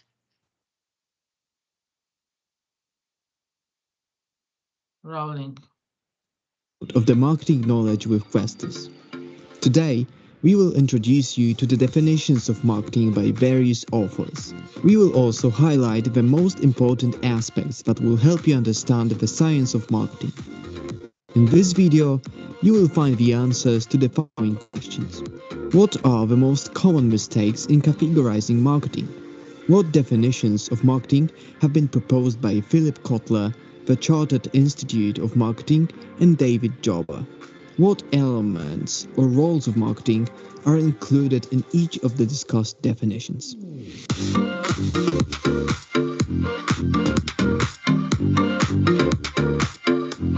Marketing is often incorrectly equated with sales, advertising, or intrusive promotions. It is also very common to come across the opinion that this is a department of a company that generates only costs. It is, however, a very selective view, and in most cases, a misunderstanding of the field. Peter Drucker, the management guru, says that the aim of marketing is to make selling superfluous. So, marketing is something more. Nowadays, it is more and more often treated not as a part of the organization, but a kind of business philosophy that should be manifested in all activities, at all levels, and in all departments of the organization. Philip Kotler, considered to be the father of marketing, defines this field as follows. Marketing is engaging customers and managing profitable customer relationships. The twofold goal of marketing is to attract new customers by promising superior value and to keep and grow current customers by delivering value and satisfaction. Marketing should therefore focus on meeting the customer's needs. Thus, the marketing process proposed by Kotler consists of the following stages. 1. Understand the marketplace and customer needs and wants. 2. Design a customer value-driven marketing strategy. 3. An integrated marketing program that delivers superior value to the customers. 4. Engage customers, build relationships, and create customer delight. 5. Extract value from customers to create profits and customer equity. The first 4 stages are aimed at creating value for the customers and building a relationship with them, while the last stage involves harvesting the value from the customer. The Chartered Institute of Marketing, on the other hand, defines this field as the management process responsible for identifying, anticipating, and satisfying customer requirements profitably. This definition might be supplemented by 5 main marketing roles identified by the Institute. Marketing as a management process, that is, identifying customers and their needs, which is related to research, planning, and designing integrated marketing programs. Marketing as a business philosophy, which boils down to placing the customer at the center of all activities in the organization and building the so-called customer-centric company. Marketing as an exchange process in which the customer receives the value offered by the organization and the firm usually gains monetary value. Marketing to satisfy customer needs. Marketing as a catalyst for change, which means that the marketing should support the change management, especially in current hectic times when the business environment changes dynamically. The last definition we would like to familiarize you with is the one proposed by David Jobber and Fiona Ellis Chadwick.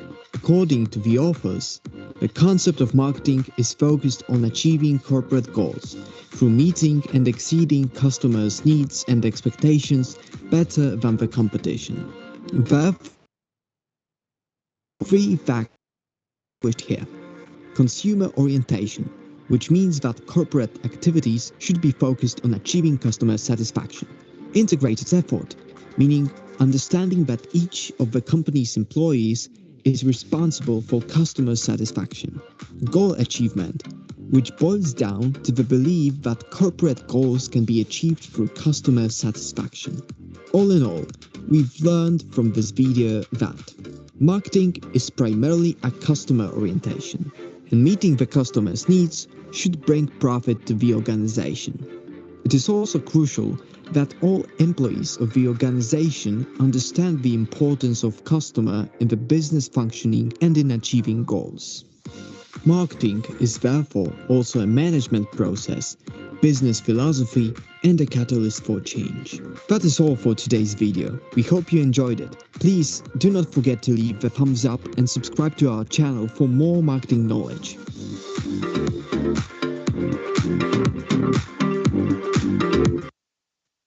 Okay, that's it as far as the video is concerned.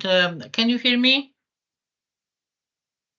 Yes, yes. Okay, that's great. Yeah. Thank you for the cooperation.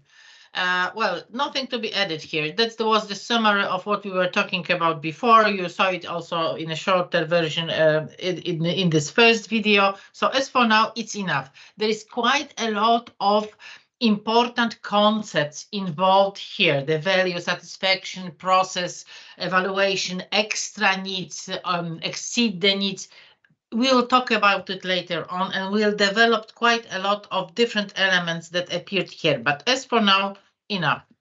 So now I'm going to talk about some other basic concepts, some ideas we apply in marketing orientation of any business. I would like to start from the very traditional, classic, old approach. One of the basic issues when we discuss marketing philosophy, it means STP strategy or STP technique. The technique relies on at least three steps: market segmentation, targeting, and positioning. We can also see the differentiation just in a moment. I'll try to describe it. Market segmentation.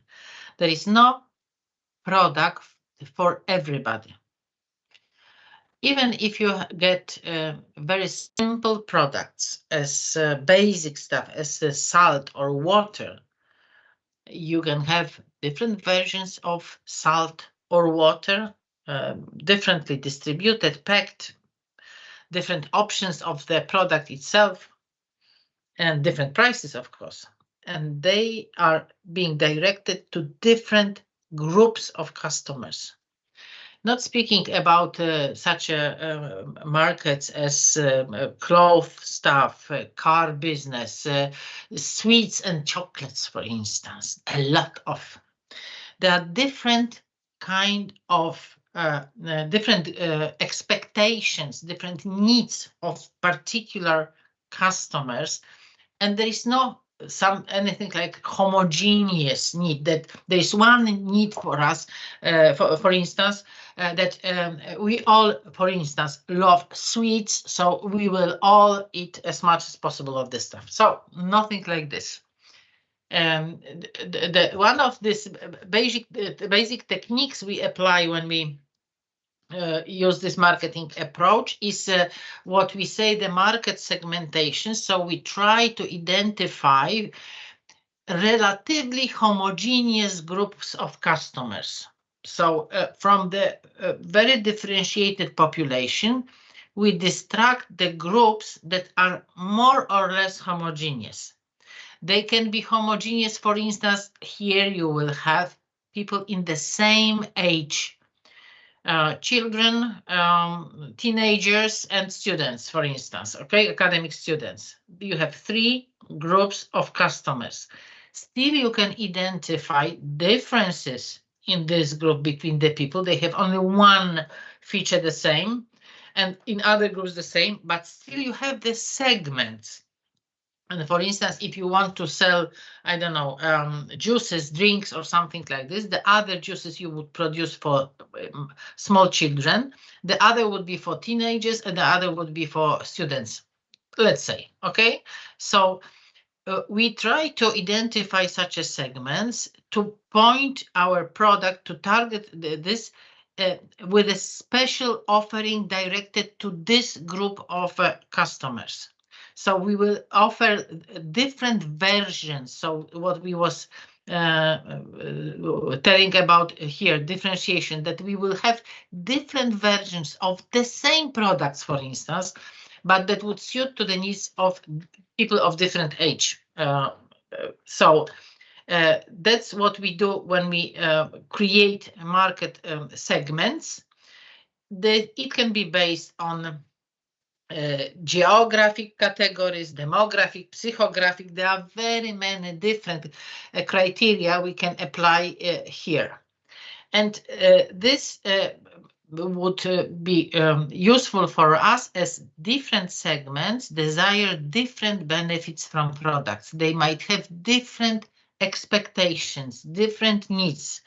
Maybe you can identify different groups of people, but depending on their age, if you want to communicate with them. And with the children and young people or middle age, even, you would communicate with the internet, but in a different way, depending on the generation. And with the older generation, for instance, as we used to think that they do not use internet so often, you would prepare other ways of communication. So still you have the segments of the market based on the age and different needs in particular age groups.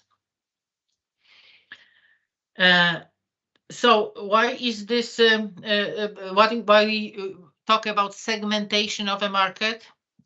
Meet customer needs more precisely, to create offering that suits precisely to the needs of particular groups. Increase profits, keep customers, because we do not want them to buy once, we want them to come back and buy again.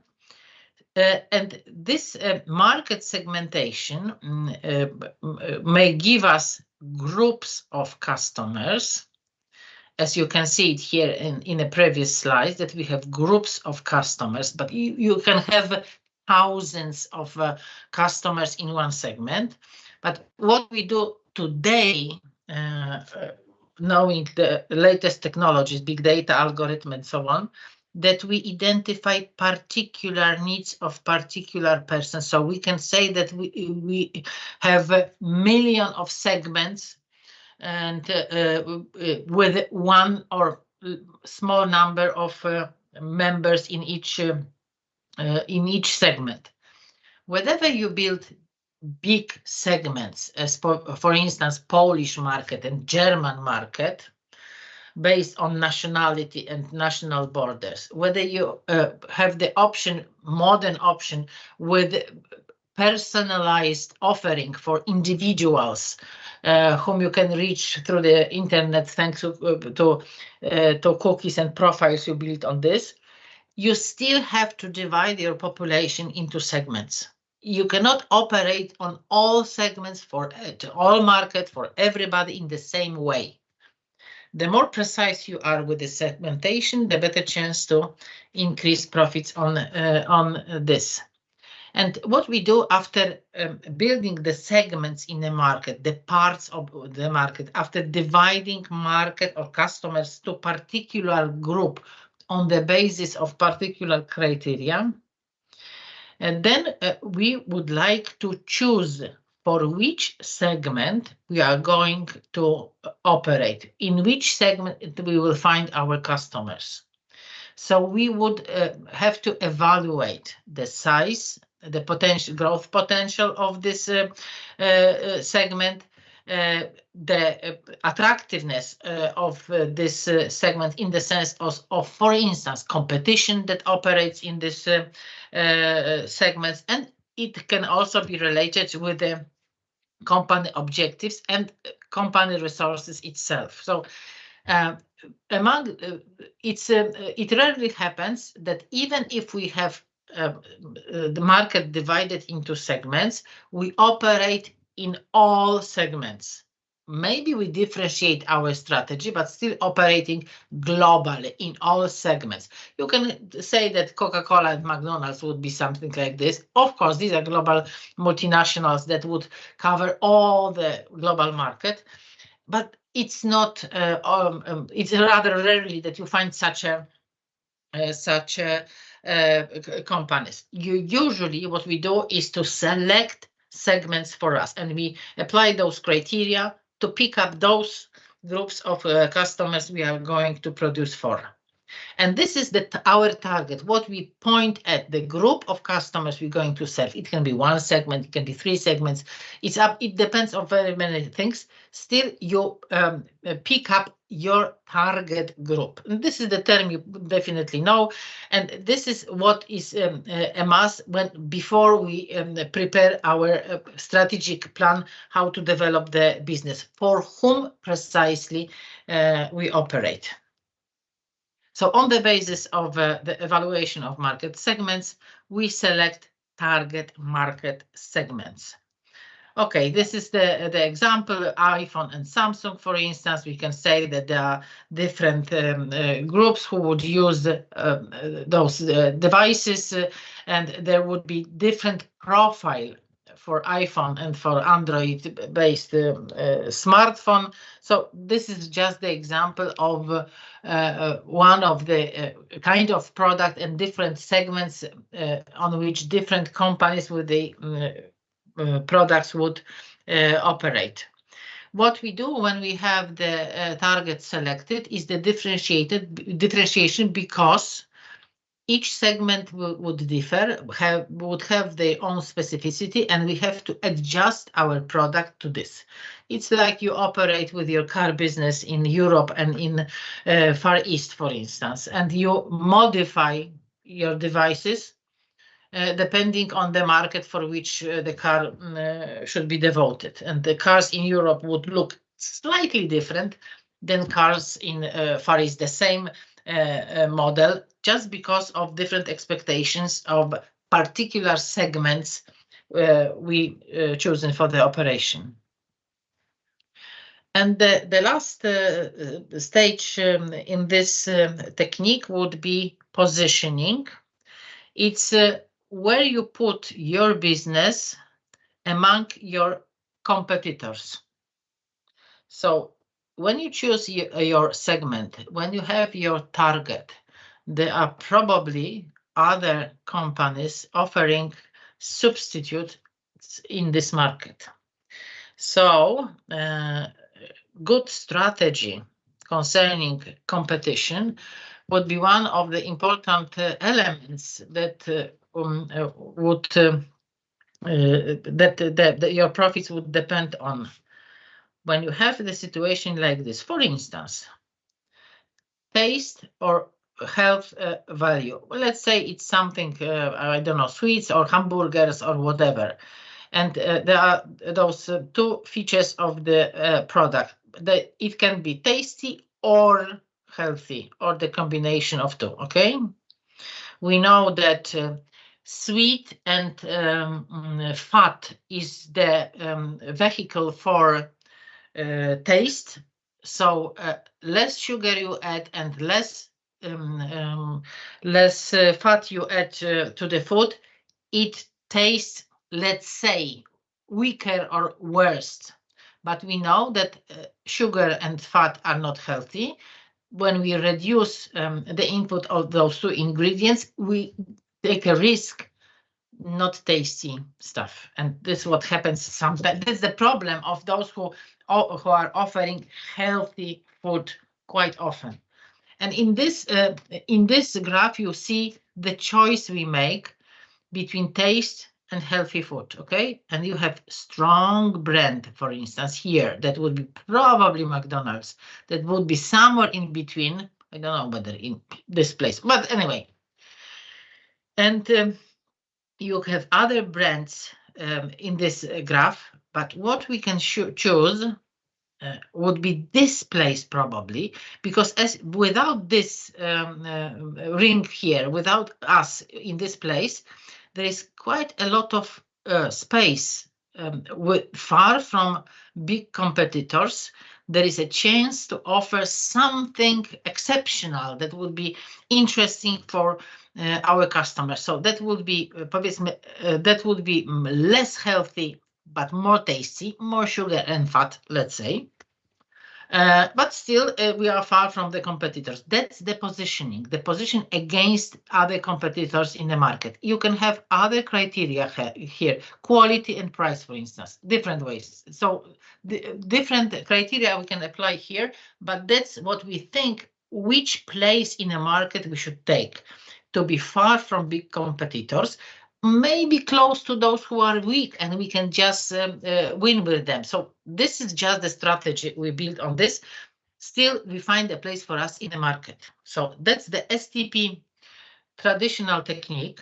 And this is what I said, very old technique. Today, they found marketers find new approaches. The segments are much smaller. The offering is individualized. So it's not just for the big groups, mass production, but individual offering for particular people. That's what, thanks to internet, first of all, is possible, and the technology today. But still, the basic issue as the profile of your customer, as the approach in which we say there is no product for everybody. You have to individualize your products. That's still operate, whatever you apply the latest techniques or something, it still operates, but it reflects one of important approaches of marketing, in which you concentrate on a market and you identify on the market on which you are going to operate, and you see the differences. You see that market is not homogeneous. So asking one customer what you like and basing then our production on this opinion definitely doesn't work. Okay, so it's not the solution. That's what we say in statistics. We say that it's a mistake of n equal to 1 as our sample on which we draw our conclusions is equal to 1. No, that's what one person says, doesn't mean anything. So we need much more to study to find our place in a market. The next issue related with marketing, this is monopoly and then competition. As I mentioned before, the ideal situation for the company would be to have monopoly, to be the only provider of goods or services. But it rarely happens today. Sometimes, in case of infrastructure, for instance, we might be close to this with the gas and electricity, for instance. Sometimes maybe with the telephone communication or something like this. Maybe in some regions, internet provider, for instance. This is the market on which that would be ideal for marketers. Because you do not have competitors, you are lucky.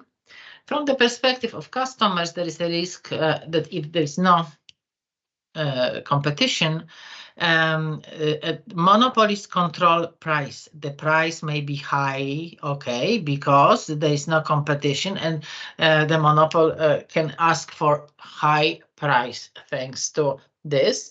Of course, such a market should have high barriers to entry in case, for instance, of electricity or gas. It's the infrastructure you need to deliver electricity or gas, and it makes the market very difficult to enter. And this one supplier can impose conditions on customers. So that would be the picture for the monopoly, maybe one day, but this are the consequences for the customers, and they definitely would not like it. Marketers would love it. Customers won't like it. What is regular, what is natural in the market is what we were talking already about. It's the competition. Without competition, we do not need marketing. This is the competition that forces us to spend money and to care about customer. That the customer is in the center of our interest, that we have to adjust our activities to customer needs, that the customer is the most important one. The monopolist would not care about it, okay? So this is what the position of a monopolist, he dictates the conditions and that's it. With the competition, we have rivals with the same or similar offerings, and we have to be better than them. Okay, in one of the definitions in the video you watched a moment ago, there was a definition in which they said that we should prepare our strategy to be better than competitors, and that's the sense of marketing operations. If we speak about competition, I mean on those who produce similar, very similar goods, as we have Pepsi and Coca-Cola, for instance. Okay, Starbucks and Costa, they would be so close, or let's say Domino and Pizza Hut. These are close substitutes, and this is definitely the rivalry that would be tight in those markets. But we have also other substitutes for Coca-Cola. For instance, it's not Pepsi who tastes almost the same. It can be water, it can be juice, it can be, I don't know, beverages other than alcohol beverages, for instance. So there are direct substitutes, or what we say close substitutes, and far or distant substitutes for our goods. So we should take into consideration the competitors that produce almost the same as we do, or maybe such a distant substitutes, that have some similar features but not the same. We should also deal with the issue of complementary goods. Those of you who passed classes in economics somehow in the previous education know the concepts of supplements and complementary goods very well. Here we have the issue in which we deal with the fact that for our products, the customers might need other products, and only all together they would work. When you have a car, you need petrol for this. Without petrol, you don't go anywhere. Okay, so those who would be interested in buying a car would be interested in the price of the car, but would be also interested in the price of petrol. Whether they will buy electric car or other, the price would be one of the elements they would be interested in, of this complementary good. So if you analyze the market, if you choose your target market, if you make any decisions concerning your business strategy, you include also those complementary goods as the elements important for the success of your products.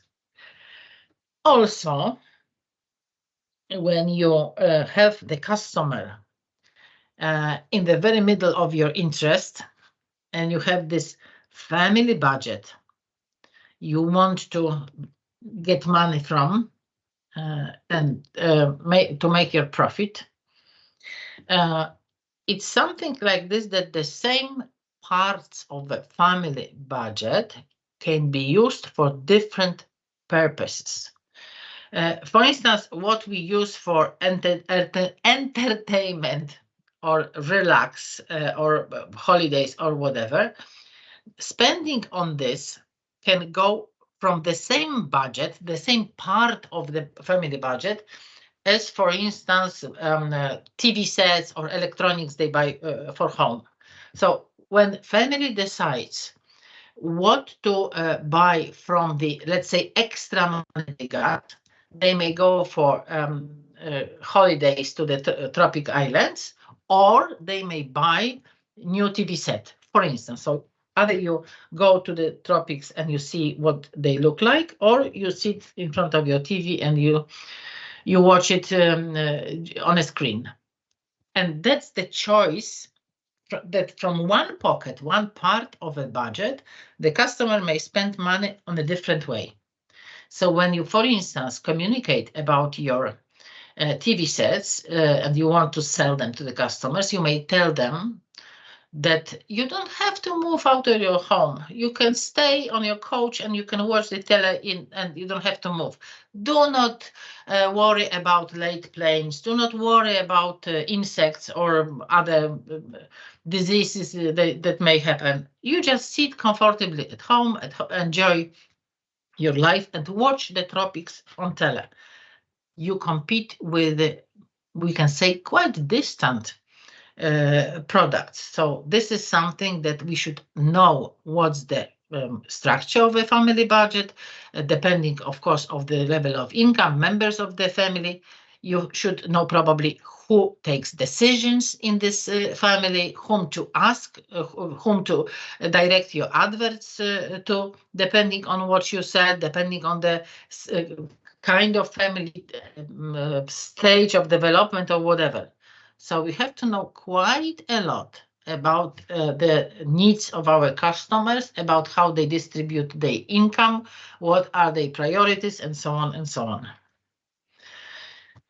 The next element we discuss when we talk about marketing is marketing environment. Any company operates in the environment. Something is outside the company, something is inside the company. We should take into consideration when we are to take decisions concerning our business development. We should consider very many different elements that are around us or in us also, that would determine, that would influence our operations, that would determine, would be one of the determinant of our success. It can be the opportunity the environment creates. It can be a challenge for us, the threat for us. So for good marketer, knowing the environment, the better we know the environment, the better information we have to support our decision making. So we have to recognize different elements of business environment as a base of our of building our strategy. And there are three, let's say, two main elements of business environment. Whatever it sounds funny, there is something that we call internal environment. So that would be company itself. And we have external environment, in which we identify task and general environment. So this square, let's say, would be the company itself, the potential of the company. And outside we have task environment and general environment. Task environment would be those who are in direct contact, the organizations who are in direct contact with the company. You can find customers here. You can find competitors here. You will also find suppliers and distributors. So those with whom the organization cooperates. In today's market, you won't find a company that operates individually with no contact with the outside world. No way. There is always some kind of cooperation. And the tendency in modern business is to develop this cooperation intensively because of very many reasons, not the point to discuss it here. So this is our task environment, or what we call micro environment. So those very important elements we identify here in this sphere of our environment. We also have broad environment or macro environment, as we might call it. And we include here all the elements that operate around us. These are of general nature. These are those elements who can influence our business development. That can be demography, that can be economic situation, that can be natural environment, that can be technology that is at our disposal, politics and law, sociocultural issues. It's not definitely, these are the main, but not definitely everything that can be important from our perspective as creating conditions for our business development. You might remember from those video on business plan when the man was trying to build a strategy for business development. He started from what we call situational analysis. So he started from the stage in which he tries to find out what's the position, what's the situation, what's the potential of the company, and what are the conditions in which it operates. So this is something that we can say that we try to identify what we could do, what's our potential, in what situation we are. The simplest way here would be that when you want to start new investment, you can check, of course, whether you have funds for this. So you check, for instance, internal environment. You check whether you have staff for this or things like this. And you also check what's going on outside. What are the competitors for you? What would be the customer for you? What are whether it's legal or not to produce what we would like to produce? What's the economic situation? What are the demographic changes? So these are the elements you have to take into consideration before you decide what to do next. Okay, so our situation, our potential, and those conditions in which we operate would be the starting point before we build our strategy. And knowing those elements of the environment, we can say, is like knowing the market. Usually speaking about market, we mean suppliers and buyers. Okay, so these are those who produce and those who buy. So this is the simplest view of a market. In the wider approach, our activity does not depend only on suppliers and buyers. There is a lot of other elements we have to include. And as I said, that can be something that can be an opportunity for us. New technology, for instance, new law, economic changes, demographic changes. It can be the opportunity for us, but it can also be the threat. There can be some dangers around and something that, for instance, makes our development impossible in that direction or something like this. So we have to recognize this. And what you see this when we say market as those actual and potential buyers, and we really usually speak about market as such, but as we speak about environment, this is this wider approach that we should also consider before making decisions. Also, then we'll develop the issue later on. Now we introduce some concepts. We will develop the knowledge about this later on. We use the term customer or consumer. Customers buy, consumers use. There may be a difference between the two.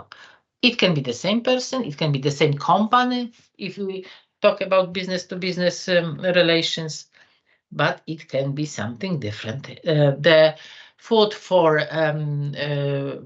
small children would be bought by parents and consumed by the baby. So customers and consumers, different groups. With the electronic devices at home, for instance, it can be like this, that customers would be the parents who have budget for the investment in the electronics, but consumers would be younger generation. And we can enumerate very many such cases in which customer is not the same as consumer. When we teach here the basic marketing, we replace those two terms, but in fact, we should distinguish them in practice, and especially when we speak about the needs, the profile, whom we deal with the customer or consumer. So that may be the real difference, and we have to include it also. This, it will make our life complicated. Again, one of the next factors that makes our life as a marketer miserable. Okay, so market.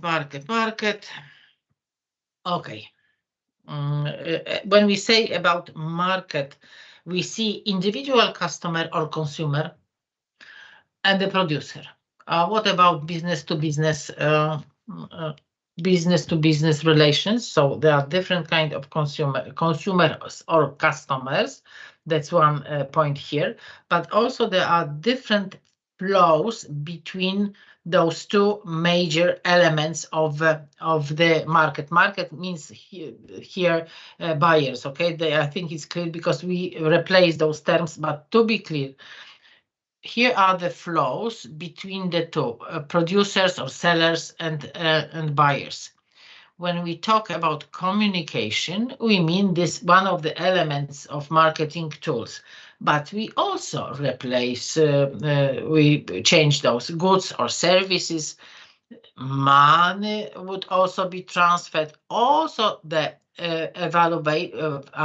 evaluation, the feedback would flow from buyers to the sellers. So it's not only the communication, it's not only goods and services, not only money, but also this feedback from customers that would flow from buyers to sellers. So these are those main flows we observe in a market, and we would deal with each element separately just to see how it operates and what's the potential for us as marketers, which of those tools can be used, how to operate to be more efficient. Here you can see, for instance, that we use the communication, then the feedback, of course, as we speak about the relations between customers and business.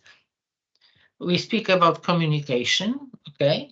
But goods and services, it's also the flow, and it's also the vehicle that brings information from industry to the market. When you offer a product that is luxurious or not, packed in a very fancy way, or just not packed at all, or just sold from big containers, you also carry, this product will also carry some information for you. It will also carry some signals for your market. So it's not only what you say, what you show about your product. It's the product itself. So there are very many, also, I don't know, the buildings or something like this, but there are very many ways of telling to the customers who you are. Different flows are involved here. Of course, we are interested in the money. We distract from the market. And we are very much interested with the information, because this is the source of our knowledge on the market and the base of our further decisions. Okay. Different markets we have. Consumer markets, but also suppliers of materials for the production, resource markets. Also those who provide semi-products, Intel Insight, we can say that in each product would consist different elements or would involve the activity of different parties. So this is the market. We can say, let's say, business to business, okay? We have also intermediates, those who are between company and the market. Advertising agencies, for instance, research agencies, for instance, okay? So distributors. So this is also the market, and of course, state market, government market. So this is public sector involved here. Different markets we talk about. Usually we speak about consumer markets, but still we have to remember that it's not the only kind of market. Okay, so this is consumer, business to business. Okay, different classification of markets. We can also have this business to business, but it's also, you can see the name, the global market for the companies that operate globally. You can have the market for non-profit NGOs organization, and also the public sector mentioned on a previous slide. So those market, you can identify different kinds of market. As in principles of marketing, we usually speak about market itself, just consumer market, but still we have to remember that there are other markets that can be a source of quite nice profit. There is even such a rule for the wise businesses that when they start to search for their target, they first check whether public sector would be interested in their products. And very many rich people, big companies, build their success on public sector as a market. So not only consumers. Okay. This is the consumer market. This is the industrial or business to business market. The same goods can be sold to the business, but can be then produced for other purposes. But still, these are different rules operating here, different kind of demand operated here. And we'll also come back to this just to distinguish how to deal with the individual customer and how to deal with the institutional customer. Okay, so different, again, names related with the marketplace as a place in a city, and market space as this that can be related with digital issues. So very many different verbs that we can find just by the market that will describe special kinds of market. This I will leave for the next class. We will start from the presentation of SWOT. We will meet in 2 weeks as we have double classes, and then we meet every second Wednesday. I hope that what I told you was quite clear. But anyway, if you have any questions, if you have any comments of what was said today, please, the floor is yours.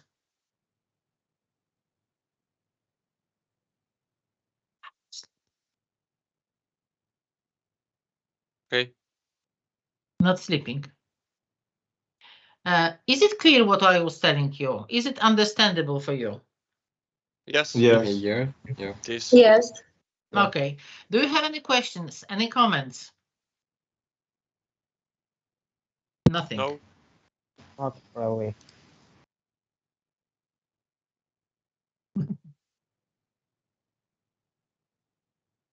Okay, I think there was a lot of new concepts today, and you need time to work over this. Okay, so what I would say is thank you very much for today's meeting. I think, if nothing changes, that we meet in class next Monday, maybe with half of you or something like this, we'll see. But anyway, if not in class on Monday. We meet in 2 weeks on Wednesday, the same time. Thank you very much for today's meeting. It was very nice to meet all the good friends from previous semester. It was very nice to meet you as newcomers to our university. Don't smoke, is not healthy. Mahmoud, your camera is on. Mr. Mahmoud. Mahmoud, don't smoke. It's not healthy. We'll work on this anti-tobacco campaign. We'll build it during our practical classes. So we will learn. Okay, we'll talk, Mahmoud, not to smoke. Anyway, thank you very much indeed for today's meeting. As I said, we meet in. Okay, there's a question. What's the question? Yeah, I have a question, teacher. Can you prepare for me? I'm interested in the management of the tourism. Can you prepare like this kind of book for me? What kind of management of tourism in marketing in tourism? Yeah. It's not exactly it's not exactly my field, but if I find something, I don't know whether it will be possible today, but if I find something, I will definitely put your name here and I will definitely send you something.